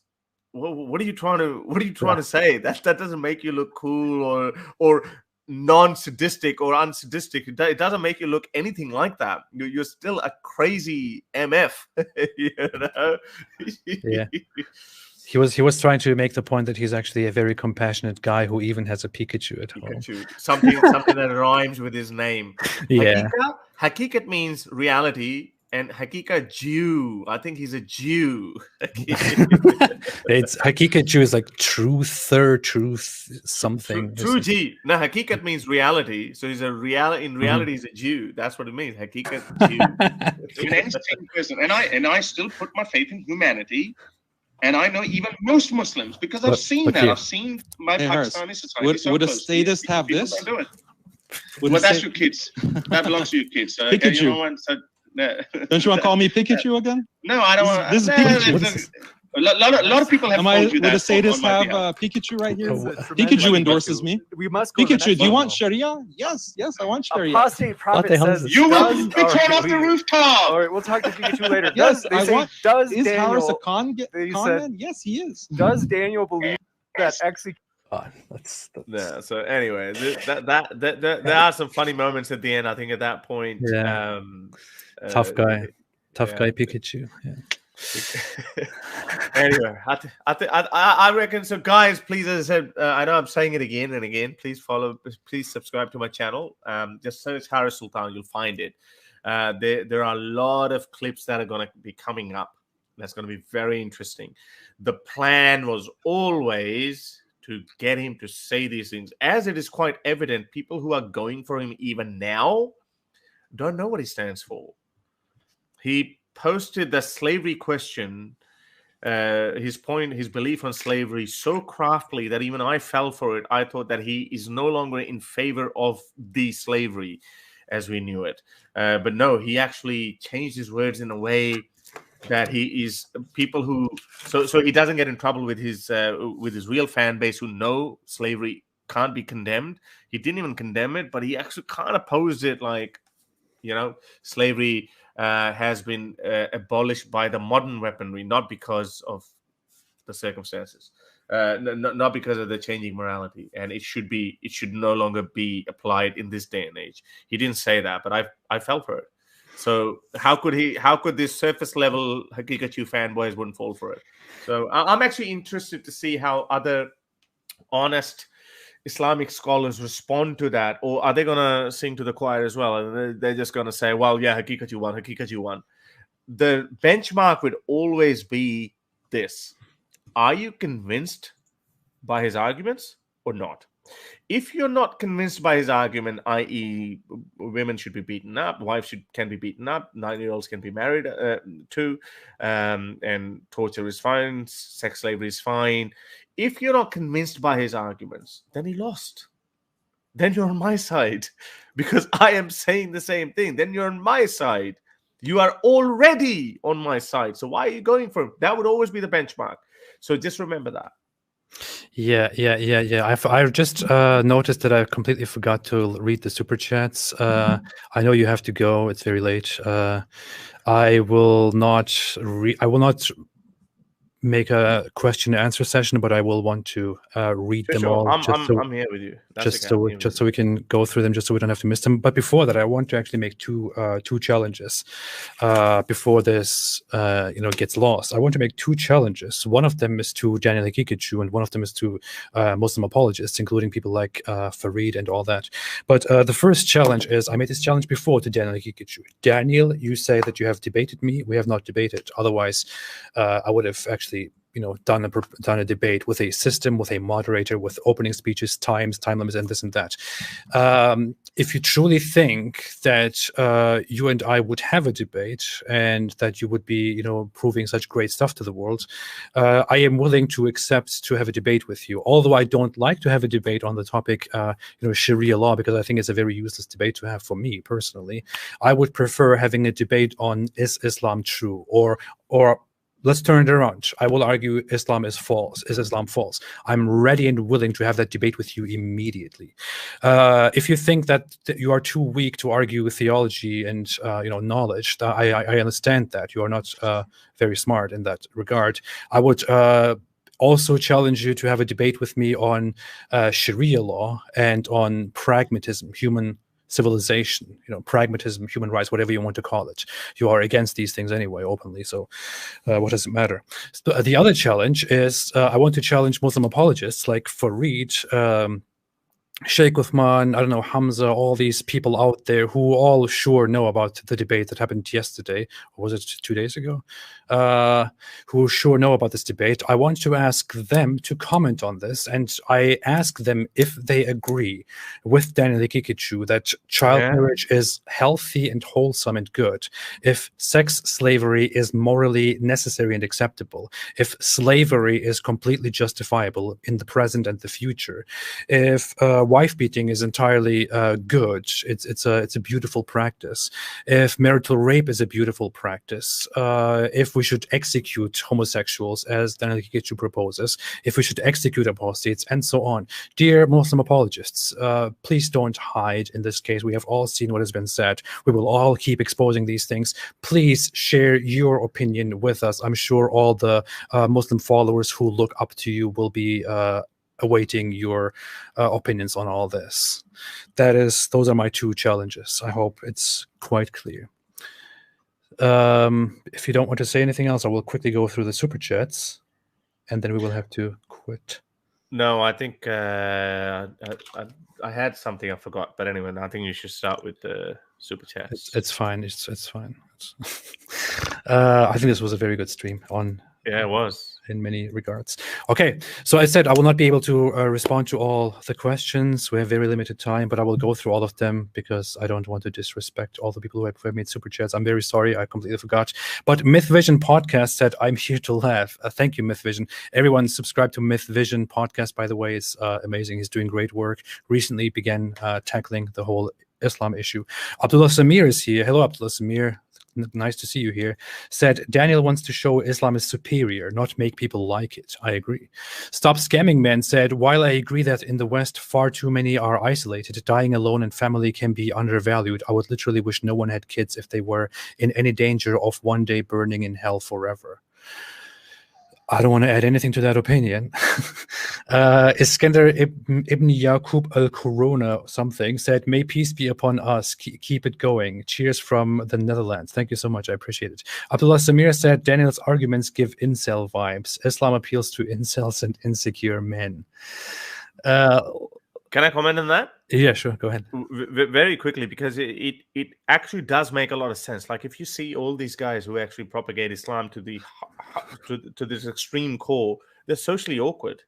Look at all these guys; they've got some sort of an issue, and I'll tell you how Islam actually, or these so-called their version of family values, how it actually supports them, is because in the West, we have these socially awkward guys as well, but they don't have arranged marriages. So they end up becoming incels. And now we're seeing this new phenomena of incel violence.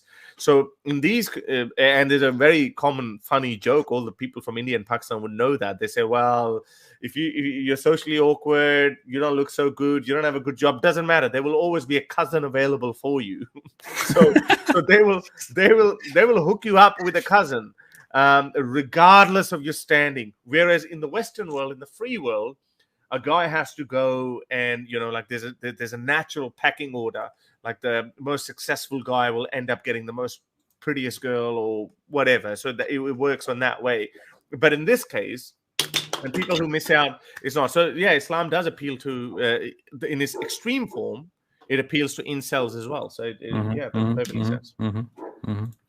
All right. I also think there's a lot of hate for the world involved in this case, and for supposed perceived cosmic injustice that people like Daniel Haqiqatjou want to solve in very terrible ways by inflicting violence upon the world. But yeah, Leptoceratops said, Daniel Haqiqatjou is a stereotypical Reddit neckbeard who loves tendies.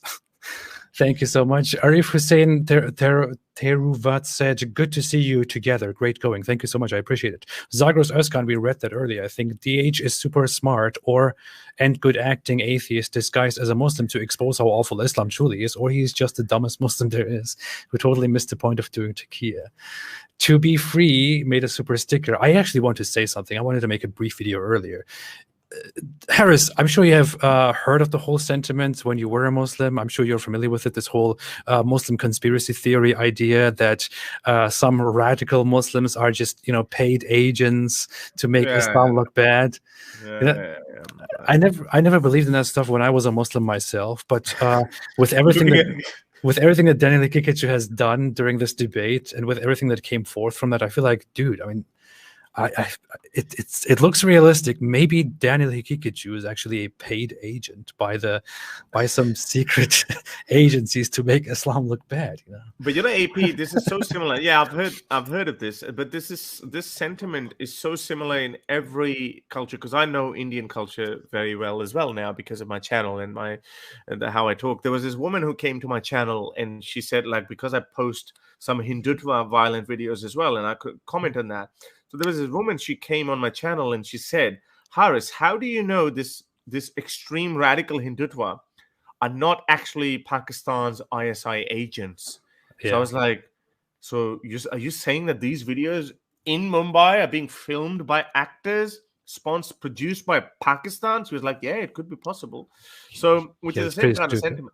Yes, so the same sentiment that radical Muslims, these so-called radical Muslims, fundamentalists, are out there to bring Islam into disrepute. But which is no, I mean, you have to understand, because they're not willing to agree, they're not willing to understand that Islam is such a bad ideology that anyone can twist and turn it. It's like it's like a nose of wax. You could just turn it any which way you want. Yeah, absolutely. All right. Stop Scamming Man said, apologists poorly portray historical life expectancy in relation to child marriage. Life expectancy was higher if you discount those that died under 5.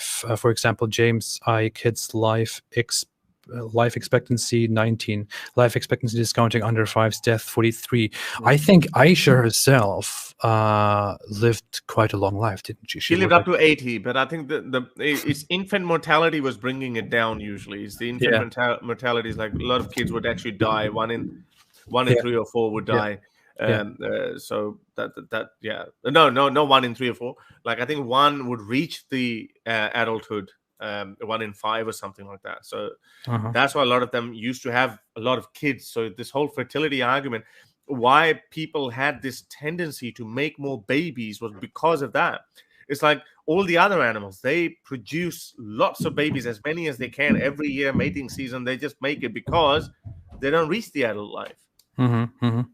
All right, let's move on. I have to go. I have very limited time. Zagros Özkan said, "Oh, you divine and all-knowing apostate prophet, here's my jizya. Please don't kill me." Thank you. I appreciate it.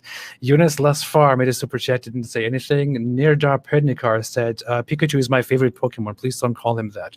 That's a disrespect of Pikachu." Yuri Guderian said, "Thank you. Since the Quran asserts that it is the last revelation, its unchanging misogynistic edicts are forever tethered to antiquity. Rationality rules." Oh, he said that? He did say that? That's very nice. iPixel Kitty said, "Thank you so much. She's too young, Muhammad, when Omar and Abu Bakr wanted to marry his daughter Fatima, who was 9 at the time." Did he say that? I can't remember. I remember him saying, making a remark about, I think about when Ali wanted to marry another woman, or I think he made a remark about how he doesn't want his daughter to be a co-wife or something like that. Oh yeah. We actually spoke about this today. That was the incident. So he actually, Abu Bakr and Umar both wanted to marry Fatima, and Muhammad said no. She has to marry someone closer to her age. Then he married Ali because he was the same age. So and there's another incident. Muhammad is such a hypocrite that when Ali wanted the second wife, have you heard of this one? When he wanted the second wife. That's what I was referring to. Yeah, Muhammad said, "No, that would hurt Fatima, and anyone who hurts Fatima hurts me." Like, see how emotional blackmailing. I mean, it has. And then on the other hand, he's telling people that even if my daughter had committed theft, then I would have chopped her hands off. That's bullshit. I'm sorry. Yeah.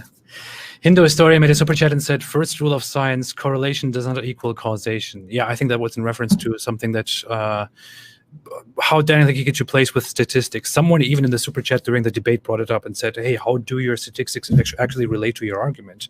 And he tried to make the connection, but he does actually do that. He, as soon as two numbers seem to go together, he tries to connect them and tries to treat them as cause and effect. But that's one of the major fallacies that he constantly commits during his speeches, and I really want to address that at some point. Chorleif Murray says, "I live in the Mecca of Mormonism, Utah, and this sadly reminds me of Joseph Smith. Stay away from Mormonism, stay away from Islam." I very much agree to a certain extent. Stop Scamming Man said, "Daniel H. Pikachu is shocking." Ruben is my name said, "If Daniel H. agrees to keep punishments within the family, I wonder if he would be okay with the wife beating the husband for example, cheating." Yeah, that's a whole issue that we should get into sometime. Maxon H. Din said, "Harris Pikachu is better than you. He knows how to sell shit as pudding." Yeah, so there you got it. Daryl Duckworth said, "Thank you so much. I appreciate it." Urian Guderian said, "When Islam gets you down, you just got to listen to some Michael Jackson." Thank you so much. I appreciate it. iPixel Kitty said, "Imagine if one of the women was his sister." What's that in reference to? It might have been reference to sex slavery we were talking about. Oh boy, yeah. Where Daniel Haqiqatjou completely got probably coitus interruptus. Maybe both at the same time. I don't know. Bruce Wayne said, "So what happens to the predestined soul if you actually pull out? How does the soul exist in a body if you never impregnate them?" Well, if you did do that, it would technically not be predestined. But yeah. Magnus Holmgren said, "Thank you so much. Muslims never admit that Islam causes conflict and hardship, it seems. They always blame past European colonialism and current American imperialism." You know what's so funny? How he argues that this Islamic patriarchal system makes for a strong, wealthy, amazing society. But then in the next moment, when you talk about how horrible the Muslim countries are, he will say, "Well, it's all because of the West. The advanced, strong West is keeping the Muslim countries, weak and oppressed." oppressed and this and that. I mean, dude, agree on something. How do you, does Islam make you strong or not? You know, why are you complaining about being oppressed the entire time? Reason on Faith said most moderate Muslims will dismiss Daniel's defense of wife beating, the fertility argument, child marriage, etc. What needs discussion next is the points on preserving family, society, etc. Thank you so much, Reason on Faith. James is tired said, great questions, AP. Thank you for asking them. Thank you so much. iPixel Kitty said he only rediscovered Islam because his sister got sexually assaulted and murdered by a Westerner, and he blamed it on their Western lifestyle. What if his sister was being taken as a sex slave by a Muslim? Okay, yeah, I don't want to go personally into that whole matter. I guess some people kind of learned meanwhile that Haqiqatjou went through some family trauma in his past, which also kind of explains the problems that he has currently with the justice system in the world. But I don't want to get into that at the moment.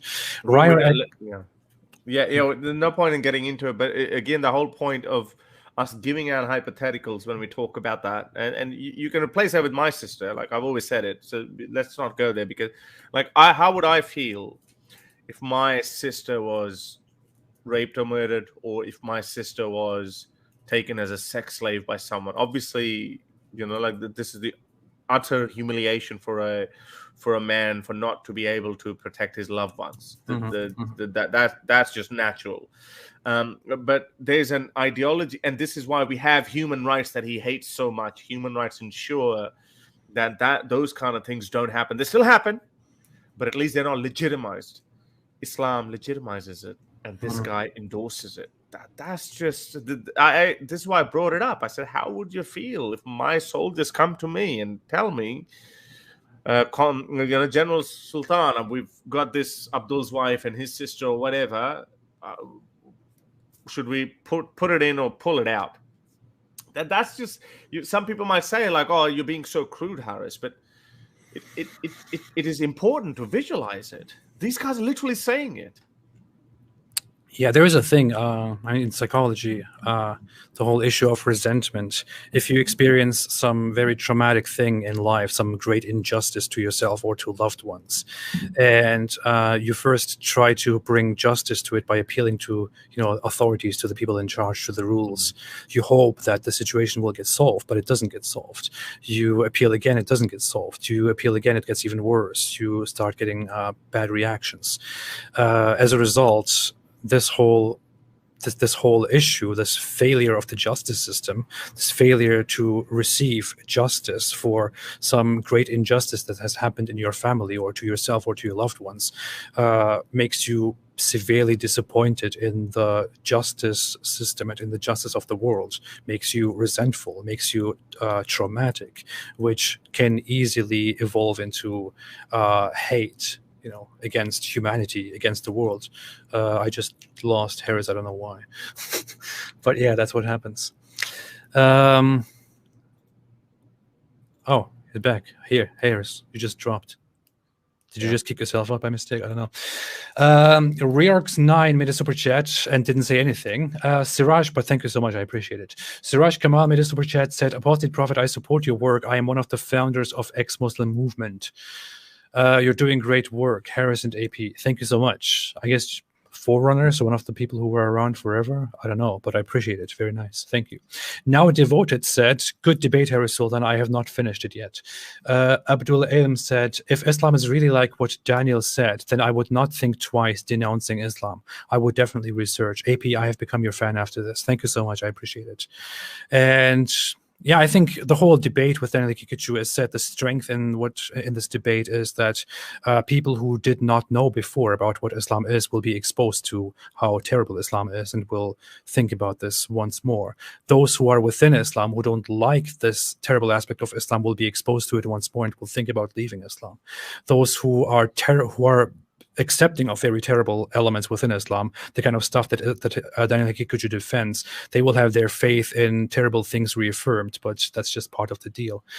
And I just hope that this has helped everyone see more and more what kind of disgusting ideology we are dealing with. This has helped more people understand that people like Harris and I are not lying about Islam.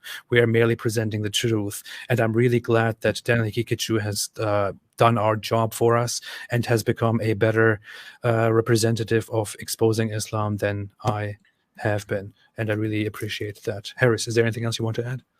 No, not on that.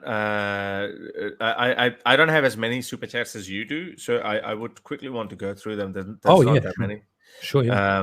Let me go through it. Yes, I'm not as popular as you, so very quickly. AMP said, likely that Pikachu's a concubine. I don't know what's the reference to. Daniel's been crying on his life for nearly 6 hours straight, and he's still going. Have mercy, Sultan. Really? I actually didn't know that. Right? 6. Yeah, I know that he had his stream on, but I don't know. He's still going. So, Denver Johnson saying, I wouldn't be surprised if Daniel is on FBI's radar. Why do you think? Why are these guys not?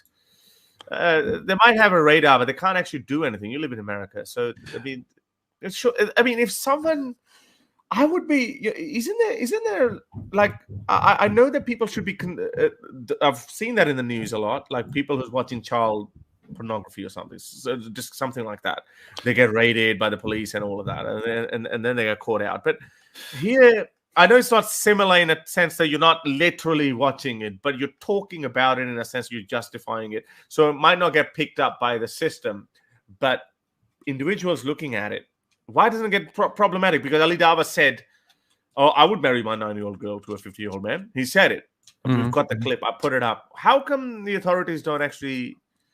Well, you have the UK, which is a joke. I'm sorry, where Ali Dawa is and where Mohammed Hijab are. Double standards. I don't even want to say more about that stuff. But I think when it comes to Daniel Haqiqatjou, I am pretty sure, as far as I know, how the FBI works. There are some authorities, watching Daniel Haqiqatjou already. The issue is that. I mean, it's the rule of law. He has not really necessarily done something that is, punishable under the U.S. law, but they would be waiting for people like him to say something that has immediate consequences that lead to something criminal and harmful, or they would wait for him to say something that really, speaks intention, that really presents intentions of committing a crime, and. I don't know. Well, they think this debate was about winning or losing. The more that Westerners learn about Islam, the faster it will crumble by exposing itself. Yes, and not only just Westerners, but also moderate Muslims as well. And I've got some people now commenting, some Muslim scholars have actually come out a little bit in my support in a way, not necessarily in my support, but against Daniel Haqiqatjou. I'll just quickly share that with you after a moment as well. Denver Johnson said, do you know that Daniel went to South Africa and got completely slaughtered by Asadullah Ali and Delusi for his factual errors and lack of knowledge? I actually don't know about this. In South Africa? Why did he go to South Africa? What is Asadullah and Delusi doing over there? I actually have no idea what this is. Mr. Harris, do you plan to live in Botswana? Don Singer is asking. I actually did answer that. Why would I go to Botswana if there's no economic progress? That was such a stupid argument. Did you actually understand that? What was he actually trying to say? He was saying that Botswana has the same human... First of all, Botswana doesn't even have the same human rights as, let's say, Australia, for example. I'm sure it's a third world country. There are a lot of corrupt police. It's not the same. But even let's just say if it had the same human rights standards as Australia does, then why would I go to a country where there's so much, whose GDP is touching my shoes? Why would I do that? So obviously, it's not just about human rights. What was the argument there? Did you get that? He was completely strawmanning you. He actually kind of spoke in your name and said that you are blaming all the problems that these countries have on Islam, which you never did. I never did. That was his premise. He said that you are blaming all the problems on Islam, but Botswana has all these human rights and secularism and this and that, but they're doing very poorly. So why don't you go to Botswana? Why don't you go?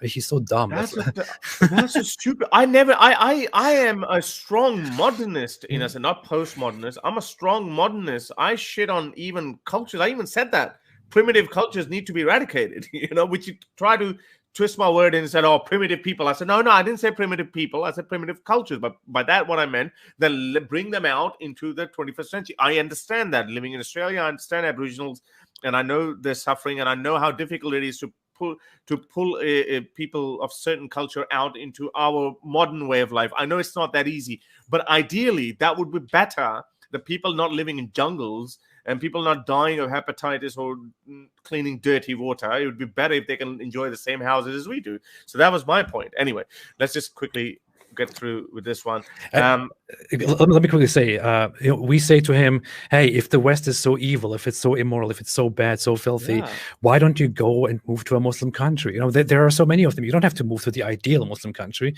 You can just move to any of them. I'm sure there are many available. There are many Muslim countries available that are much closer to Islam than America is, and that have not been bombed or anything within the last 100 years. It's very obvious. Your response to that should not be something as stupid as, then why don't you move to Botswana? They also have secularism. Yeah, but in his case, that's a perfectly rational explanation because he longs to live in a Muslim country. I don't long to live in a third world country. Anyway. Exactly.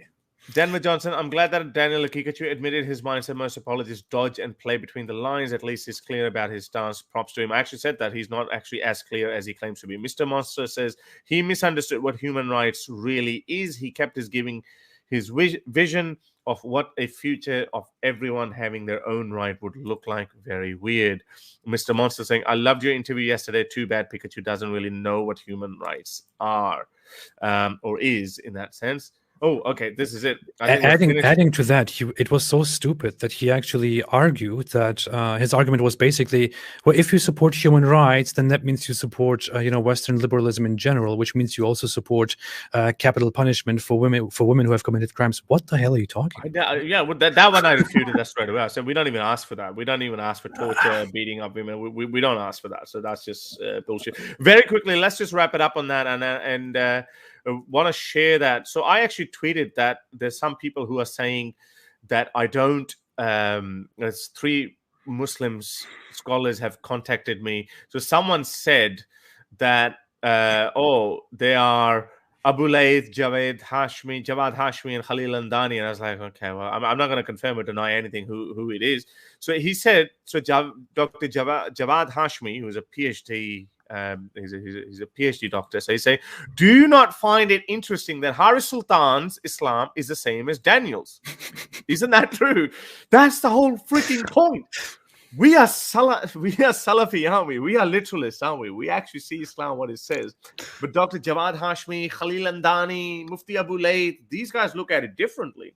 They give you the rosier version of that. So if you subscribe to the rosier version, you should be shitting on Daniel Haqiqatjou because him and I were on the same side the way we're interpreting the Quran. So I think that's just another way. Anyway, I think I'm done. If you have anything to say, let's wrap it up.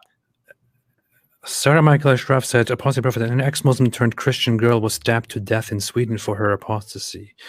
I haven't heard of that. I haven't heard of that either. We will definitely talk about that. Yeah, obviously, whether you turn to Christian or not, whatever that is, you're a human, and that's the beauty of human rights. We look at every human equally. Yeah.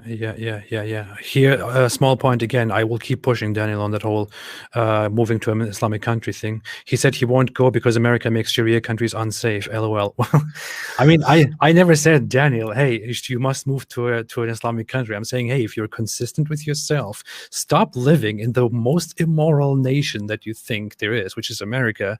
Instead, move to some country that is much closer to your Islamic ideals than America. And there are so many options among them. It doesn't have to be the ideal Islamic state. It can be any Muslim country, any Islamic country. And there are so many of them which are not controlled and not bombed by America. I mean, it's so clear, just such a stupid excuse by him. Okay. All right. Thanks so much, everybody. Thank you for listening. Thanks, everybody. I think this was very wholesome, not as wholesome as child marriage is, according to Daniel Haqiqatjou. Yeah. I'm sorry, but yeah, that's what he said, wholesome. This was very nice. Thank you so much, everybody. I hope we will go on with this. I will make a few more excerpts of this. My challenges still go out to Daniel Haqiqatjou and to all the Muslim apologists. And thanks, everybody, for being here. Thank you so much, Haris, for doing that debate and also for coming and talking here together. Go and subscribe to Haris Sultan's channel, everybody. It's been on the screen forever now. Go and subscribe to his channel. He's doing great work. And anything else, Harris? No, that's it. Thank you very much for having me. And I think this is it's been really fun last couple of days, and we're gonna do more of that. I am willing to. I'm ready to do a lot more of these. You know, like I want to be defeated like this every day. So Haqiqatjou, please defeat me like this every day. You're gonna turn off. Not only you're gonna expose Islam to the Western world, non-Muslims, those hijabi white girls who say, "Hey, Islam is all beds and rainbows and butterflies." Not only just that, you're gonna expose it to, but also these modern progressive Muslims. When they wake up from this hoo-ha, we gotta go for our guy. When they wake up, when they see for it what it is, then they'll be like, damn it, maybe he's right. Maybe these ex-Muslims are right. They'll go away from Mufti Abulaid. Mufti Abulaid kind of guys, I hate them because they're more difficult for us. They listen. There was this girl. She started listening to me. She was Mufti Abulaid's regular, but then again, she got sucked back into Mufti Abulaid's argument. So I was like, oh, right, okay. But Haqiqatjou's people, once their mind flips, it's over. Yeah. All right. Very well put. Thank you so much. Thank you, everybody. Thanks, Harris. And everybody have a fantastic rest of the day and stay away from Islam.